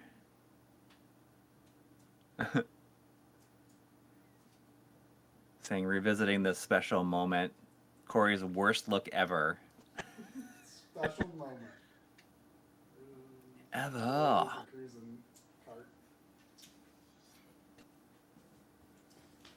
I wonder if this game is going to use motion controls. I mean, it should be fine because the back of the box indicated that you could play with a Pro controller. Like I saw the you know, the reveal trailer for this, and like we've really not seen anything else. So I don't know really what to expect. Something I do expect though, and I'm just making my opinion on this known. I'm sure I've expressed this opinion before. But in WarioWare Gold, which I'm pretty sure was the last WarioWare game, that was a remake, huh? Which is expensive now. Oh, is it really? I guess it's like actually really expensive. And I got it for, was it Target in the clearance bin a while back. Really? I got for Pretty sure, like I'm sure people in the chat can comment on it being like kind of expensive. wow. I got it for Christmas the year it came out. But so that's a remake of the first WarioWare game. Very loosely. They really changed up like the sort of presentation aspect of the game, like sort of the cutscenes and like the character designs, like not really the character designs, but like the art style, the way that they're drawn has changed a bit. I'm not too sure how I feel about that, but the thing that just really weirds me out is that Wario has like scripted dialogue now. And I don't think I like that. Like I've never come across anyone who agrees with that. Because like every time I brought up that criticism, people were always like, what? No, it was great that Wario talks. The cutscenes are great. People really liked that. But like Mario, Luigi, Wario, Waluigi, those are all characters that I don't think should talk. Oh, Aru Manada says Wario doesn't have scripted dialogue in this new one. For some reason, the reveal trailer gave me the impression that he was going to. But I'm happy to hear this. I'm happy to hear this. You know, Wario should not have scripted dialogue. He should just have, you know, his yeah, and you know. He just laughs. He doesn't actually have to. Well, the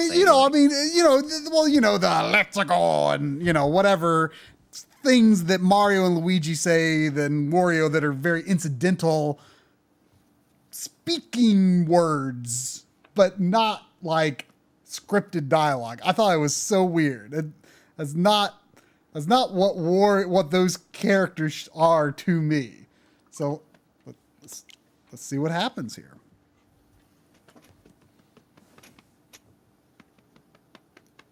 Come here, son. I really don't know much either about like what this game's like hook is. I think like you Well, actually there's no motion controls in it. It's all single button stuff.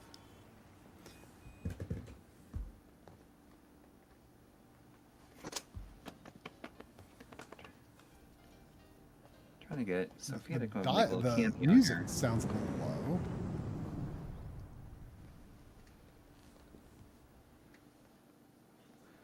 But I heard it has like a whole story mode, right? Come here. It's all done. Trying to get her. All our hard Trying to work. get Sophia to say hi here. A rare stream appearance. Oh, okay. So I like how they did that. Like, he just said his thing, With it. but he didn't like actually say it. Like, that's much more in line with the older WarioWare games.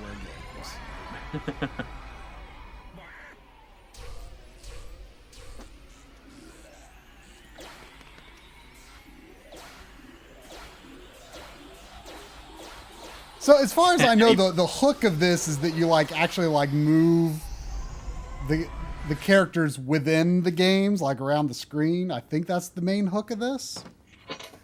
They have to get it together. They have to get it together. I think that's more of a play on like multiplayer. Yeah. His console is like shaped like his nose. Yeah, I guess so. You're gonna do it. Why not? For some reason, this like menu layout and like the text on that story, like it makes me think of like the style of like a Kirby menu or something. Yeah. Or Smash. Like it seems like a Sakurai. It seems a little somewhat Sakurai-esque, just with less like crazy angles and stuff. But like even like the non-Sakurai Kirby games like today, like kind of adopt that sort of style.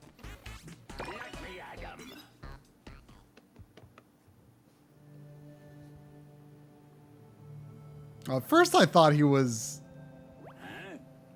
totally drawn, but he appears to be like sort of cel-shaded.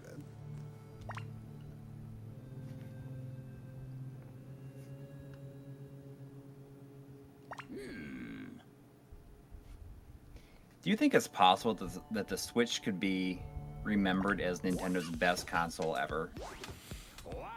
I mean, considering like the people who, I mean, just the sheer number of people who have played it and so, I mean, I don't know. It's hard to say. I mean, Super Nintendo is pretty hard to top, and I feel like that's still the prevailing favorite. Yeah. I agree. But I think that, I mean, in the years... In the years to come is like younger people, Yeah. Get nostalgic for Switch. Yeah.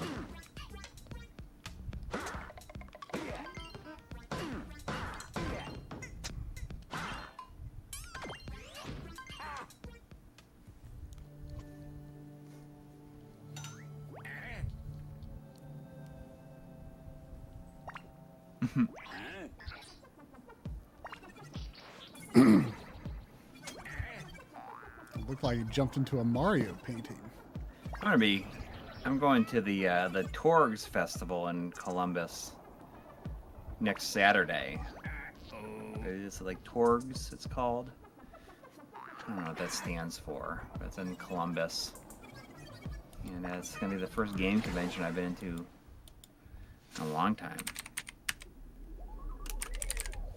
Torgs, Ohio. You should try to buy something. I'm gonna try to buy something. I don't know what.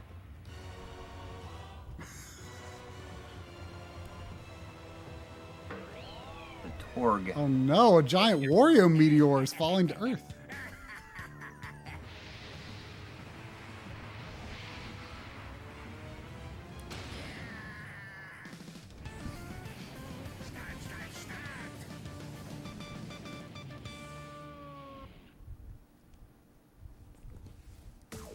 Yeah, look at his nose. It's all about his pink nose, right? I'm hacking? Oh, I'm just Dislodge. hacking the internet. It's like a nose with those With his mustache for legs.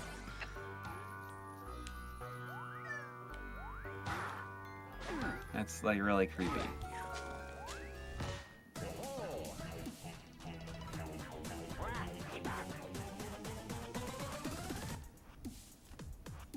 Mr. Wario. But I guess there's the GameCube one, but are the WarioWare games that are on you play on a TV, are they ever like considered to be as good, you think?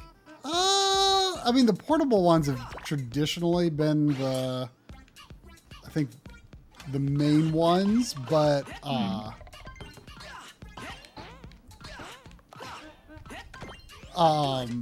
the Wii one, Smooth Moves, I think is generally considered pretty good. Like usually, I think was there ever a Wii U one?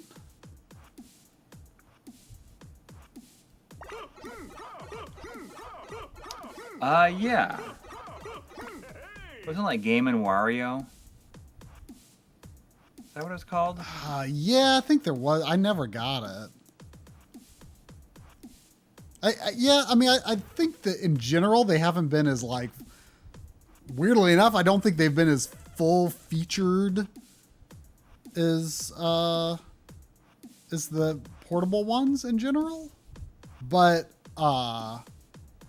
like I mean, as far as I can tell, this one seems to be like a going for the next like mainline entry kind of vibe. But if you want to call it that, but Smooth Moves is generally considered pretty good, I think.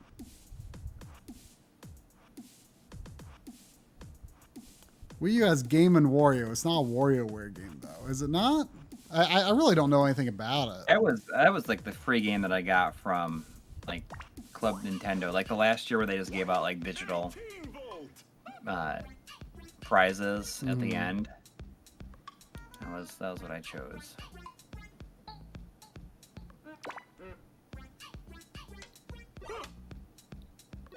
Smooth Moves, that was the. I don't think that I have that one. I passed up getting that one at Goodwill for some unknown reason. I like thought about how much that annoys me. I remember like not thinking a lot about it.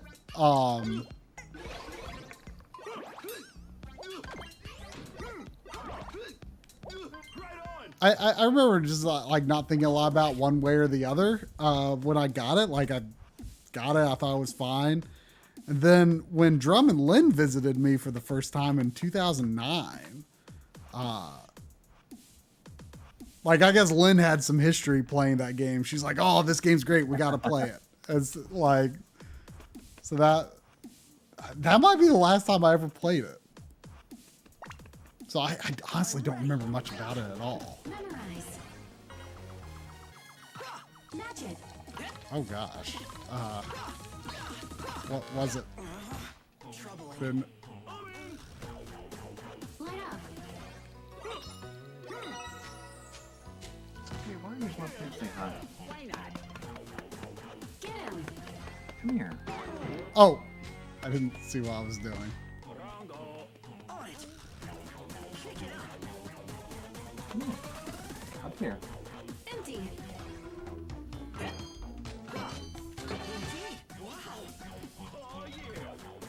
Protect.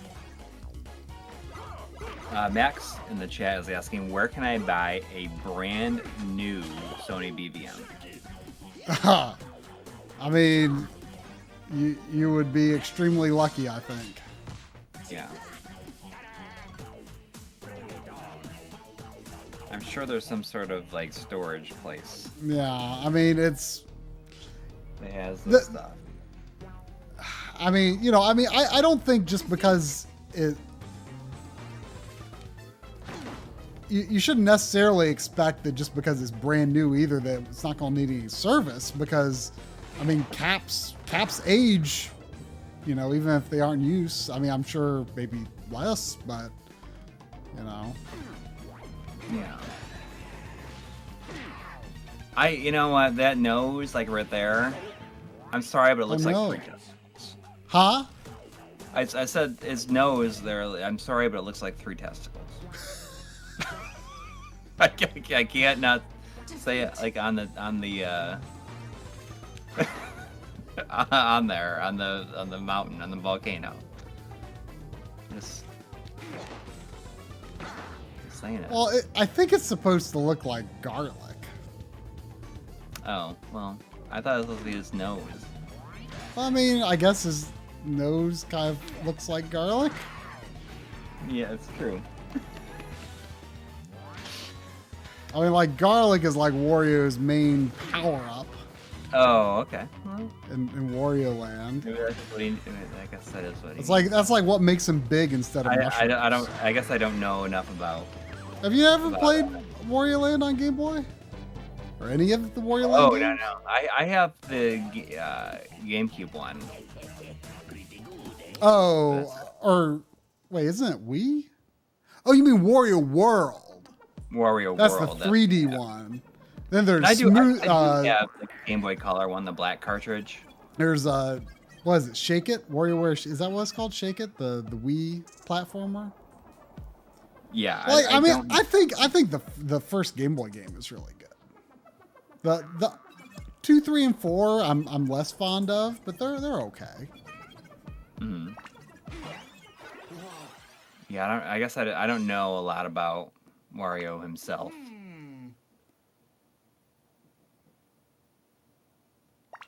I see. And his affinity for garlic. So why don't you come up here? Cricket's voice sounds like Oh, is their voice acting or is it just well, like not everything. They just like he just said like I see.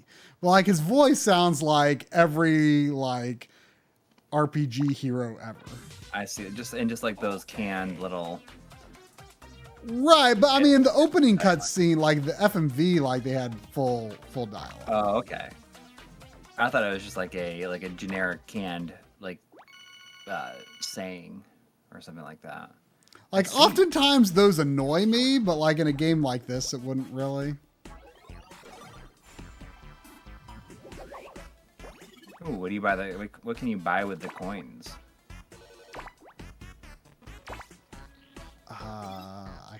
Let me see. I got 100 Wario coins.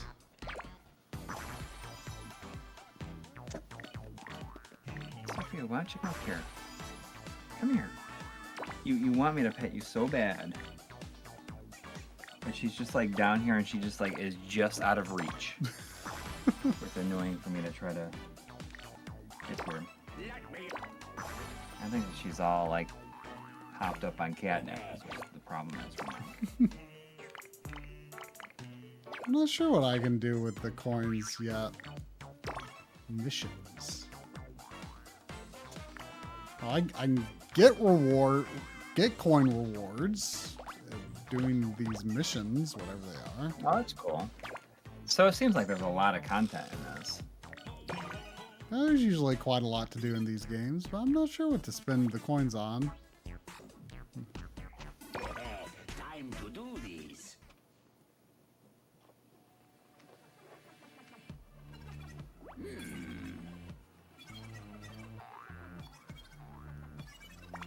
Hello?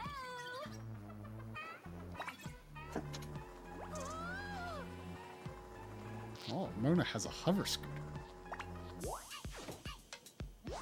Mona? Shadow Mask asks, I'm walking down the street with my phone in my pocket. Can you guys describe what's happening on screen? Mona is flying around on a scooter. She appears to Yeah. have some sort of 3D boomerang controls.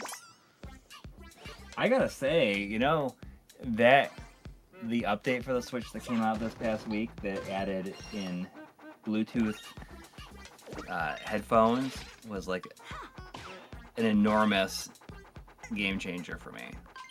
It's just I can't believe it's like a feature that I cannot believe was not there in the first place.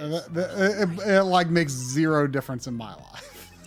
Yeah, but just like traveling, I'd much rather use like if you have like wireless headphones. It makes for less clutter. And I just don't have any. Yeah.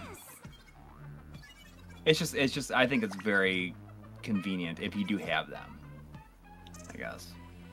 I am surprised though that it was not like even there like oh, interesting. from day one. It makes like zero sense. Huh, I wonder why you select crew members, because they all control differently. I would have assumed that only... Can anyone complete any micro game? Like, do the rules of the game change depending on who is in the party? Because I assumed, like, each game always was a certain character. To get that, you have to complete every single one with every single character. Well, I mean, if it's just randomly chosen, then that could just happen eventually anyway. I'm home. Oh no! What a mess!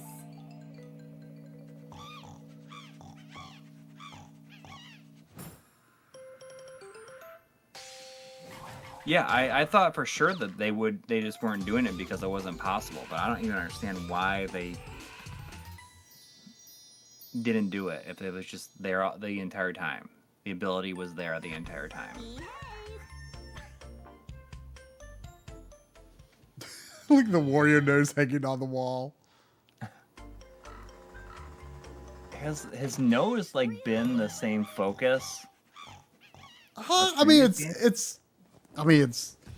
guess it's been used here and there. I mean, there's like nose picking like mini games and stuff like that. Oh, that's true. That's my jam. It's a me. Peel.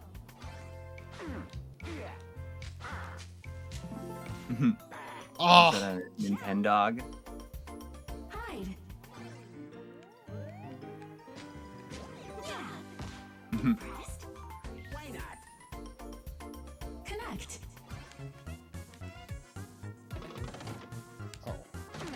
oh, crap. Oh no. Ah. We got GameSack in the chat saying just tuned in. Is this a mobile game based on Flash? What am I supposed to do? I mean that's generally what a lot of Squeeze. that's the WarioWare aesthetic, I guess. There's definitely a lot more complex 3D stuff happening on this. There's more 3D going on than looks at a glance. Oh, I'm not doing too good on this one. I did it. Rinse. Ooh, ooh, I win. the nose hair. Watch out.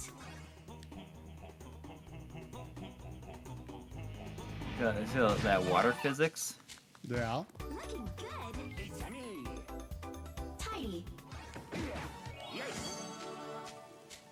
All right. Oh yeah. Getting faster. Unplug. It seems fun and it I got this. Have you ever played a WarioWare game? not fully, no. Cool. I mean, the original is my favorite just because how simple it is. Mm-hmm. No way. What? Whatever. Oh man. Game Do you think over. has that been a problem? Do you think that they have like overcomplicated themselves? I mean, they've always been pretty simple, honestly. Let's ride. It's just, I just kind of like how the first game was all like D-pad controls and one button. But Yeah. like each game is like focused on something different. Like Tilted was, the gyro controls and, what's the DS one called? I can't remember what it's called, but it's all about touch controls and stuff like that. This is it. Squeeze. Uh-oh, we gotta clean up the room. Dude, that squeezed out a what you call it that you really like. Style. Those green pea things. Edamame. Yeah, Edamame. Okay, see, I previously played that level with Mona or Wario, but I was young Cricket there, so I guess you can play. I guess it just randomly chooses like who from your party. Watch out.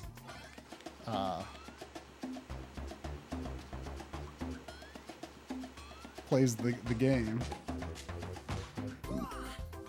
Ready. Connect. It's like slowly moving to the dust bunny to pick it up. Ah! Oh no! Oh! Oh! Oh wait! Oh, I counted it, even though it didn't finish the animation. Plug it.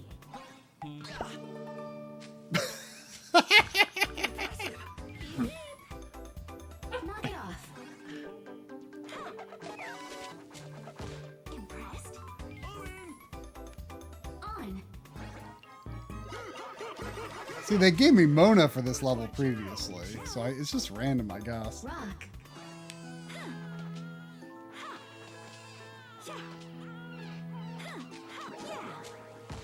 So exciting. Oh yeah. Tidy. But they That's my chance. do they both like, or do all the characters have similar like The- powers? Like they just They're throw all something? pretty different, actually. But you just have to figure out how to do it with their Unplug. power, I guess.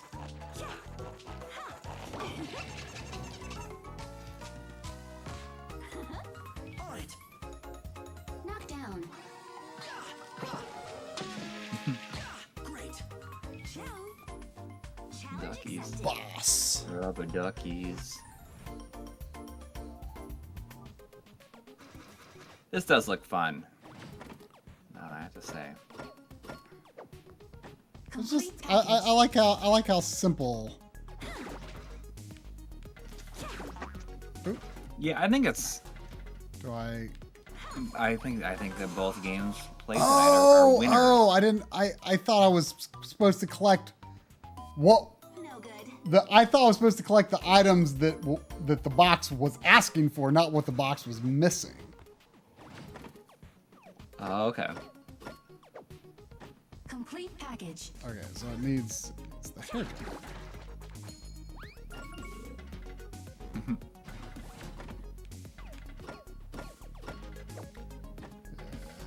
It needs the hair dryer again.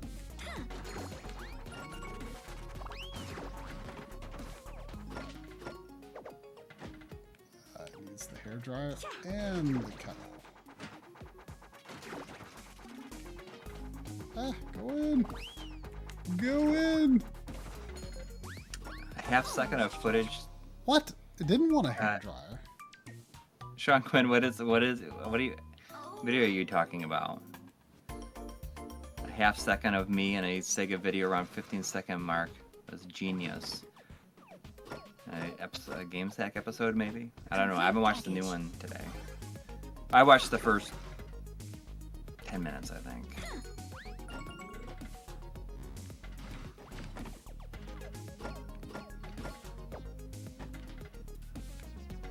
Okay, and there's the hat.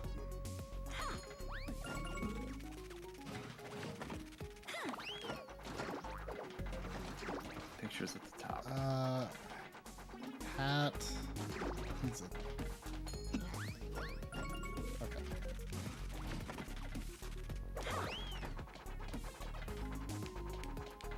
Okay, what does it want? Oh, okay, so I have to get... And that.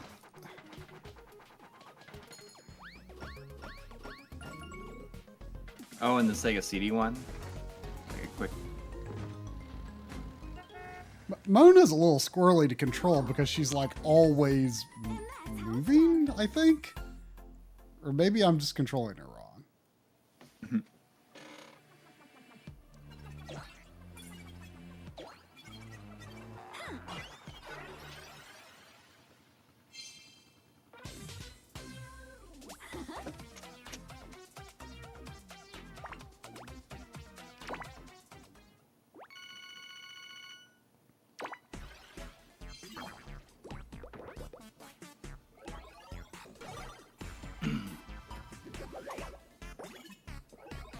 Dribbling Spitz. And Dr. Krygor and 9 volt. Ooh. Let's do 9 volt. Oh, that's what people were talking about. Like, these levels are really fun. Well, 9 volt is always like retro Nintendo stuff. Oh, okay. So let's do this, and then we'll probably call it after Yeah, that. that'd be good.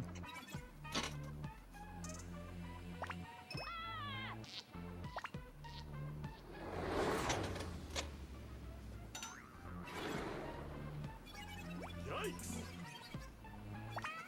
So happy to have people here again. She gets so lonely, and she's by herself for a day. Nine people will recognize 9 volt on his skateboard for Oh yeah. my favorite way to test like Game Boy Advance, like frame drops speed. or stutter or screen blur.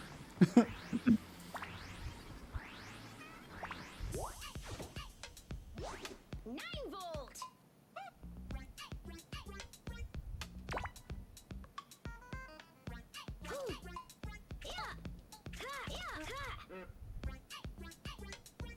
He's obsessed with Nintendo games.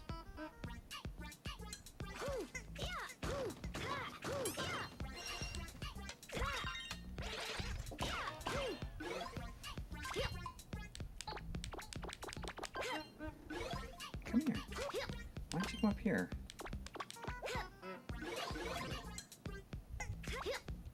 Come up here. Sweet. Can't. Rad.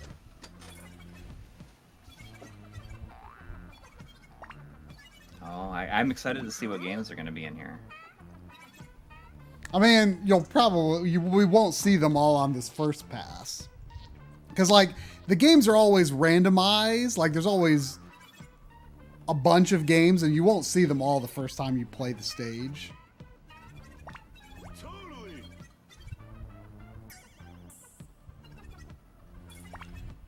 Okay.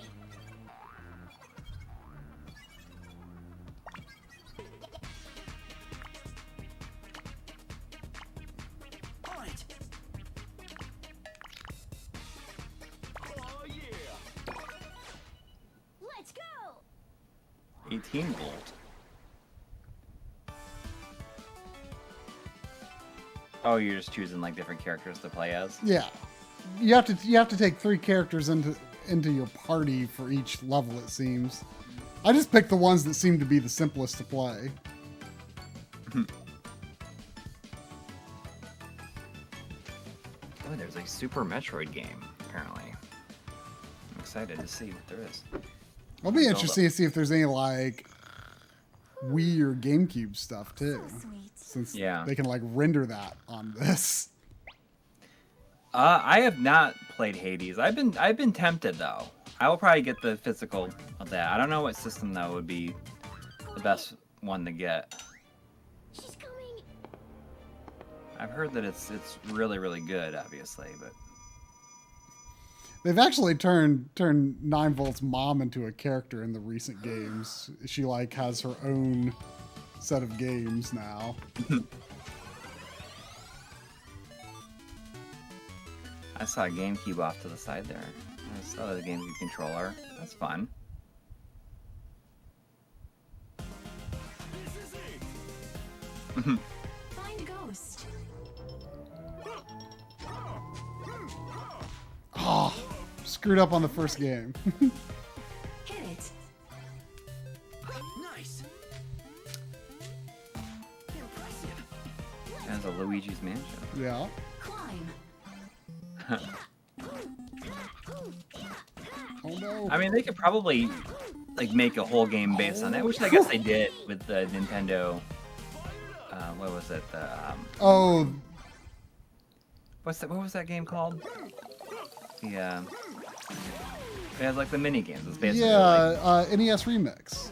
that's it. Yeah. Deliver.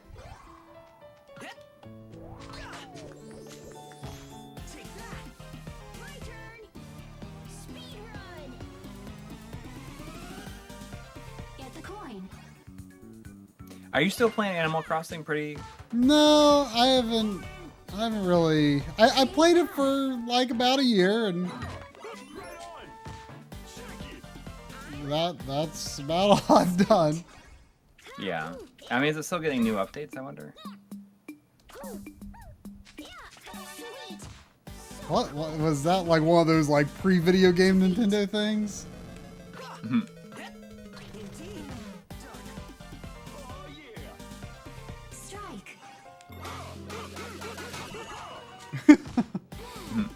On it. Guide.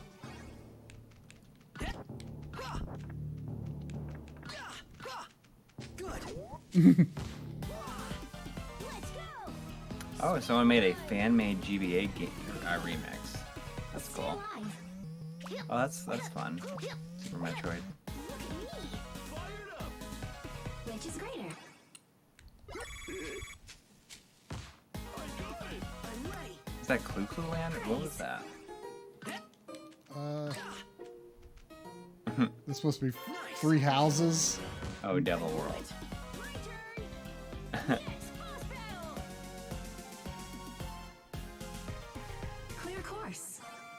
Ha. Ooh, yeah. Ooh, ha. Yeah. Ha.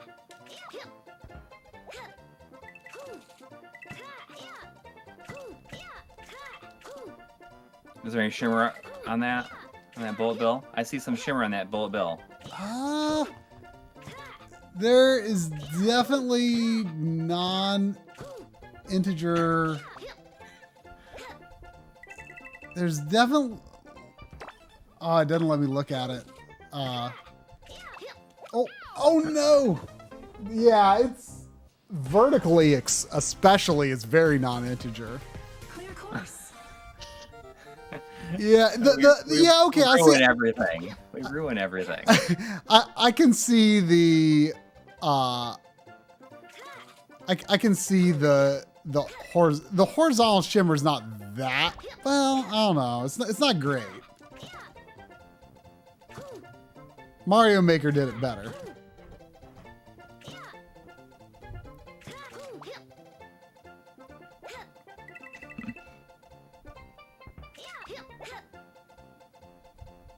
Yeah, that part is rough right there.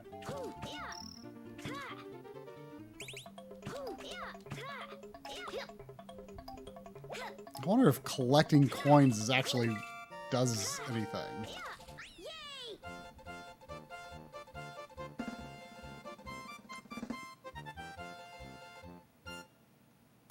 Oh, Oh, that was epic! that's in 7/8, whatever aspect ratio Try hates. No, it's just non-integer.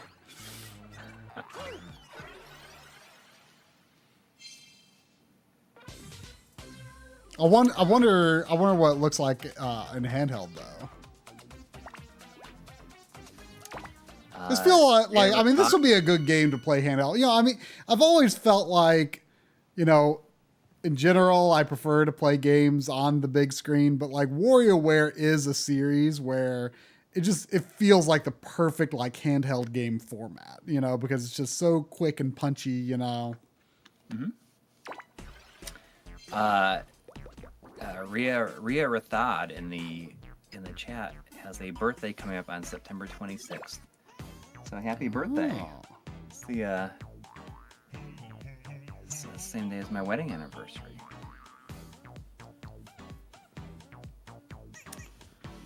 All right. Well, that was a fun stream. That was a lot of fun. Fun- I'm gonna be fun games. definitely gonna get both these games at some point. Yeah. Wait for Cruis'n to go back in stock every place. Yeah. I mean, both of these I think are just great games. Just like they're just games that you could just play anytime, even if you don't have a lot of time. You know, Right. that's what makes them great. Sometimes that's exactly what you need. Yeah, yeah. And both are 1080p 60 FPS on the Switch. You know, this many years after its release. Not bad. Not bad. Yeah. All right. Well, Anyways, thanks everyone for hanging out. Everyone who sent super chats our way. thank you. And you'll have the TurboGrafx Super HD System 3 video sometime this week. Yep, that is. And, That's kinda, it's like I should. It's like way overdue, but I was thinking about, forget it. I might send out like a post to say like my refocused efforts and like the way I've kind of figured out what's been going on with me and my creative blocks. But you felt a lot better this past week or two. These last 2 weeks for sure. Yeah. Yes. All right. Well, and there was one last super chat from EBChill2. Thank you. Good night and have a great week. And Yeah, everybody has a great week. same to all of you.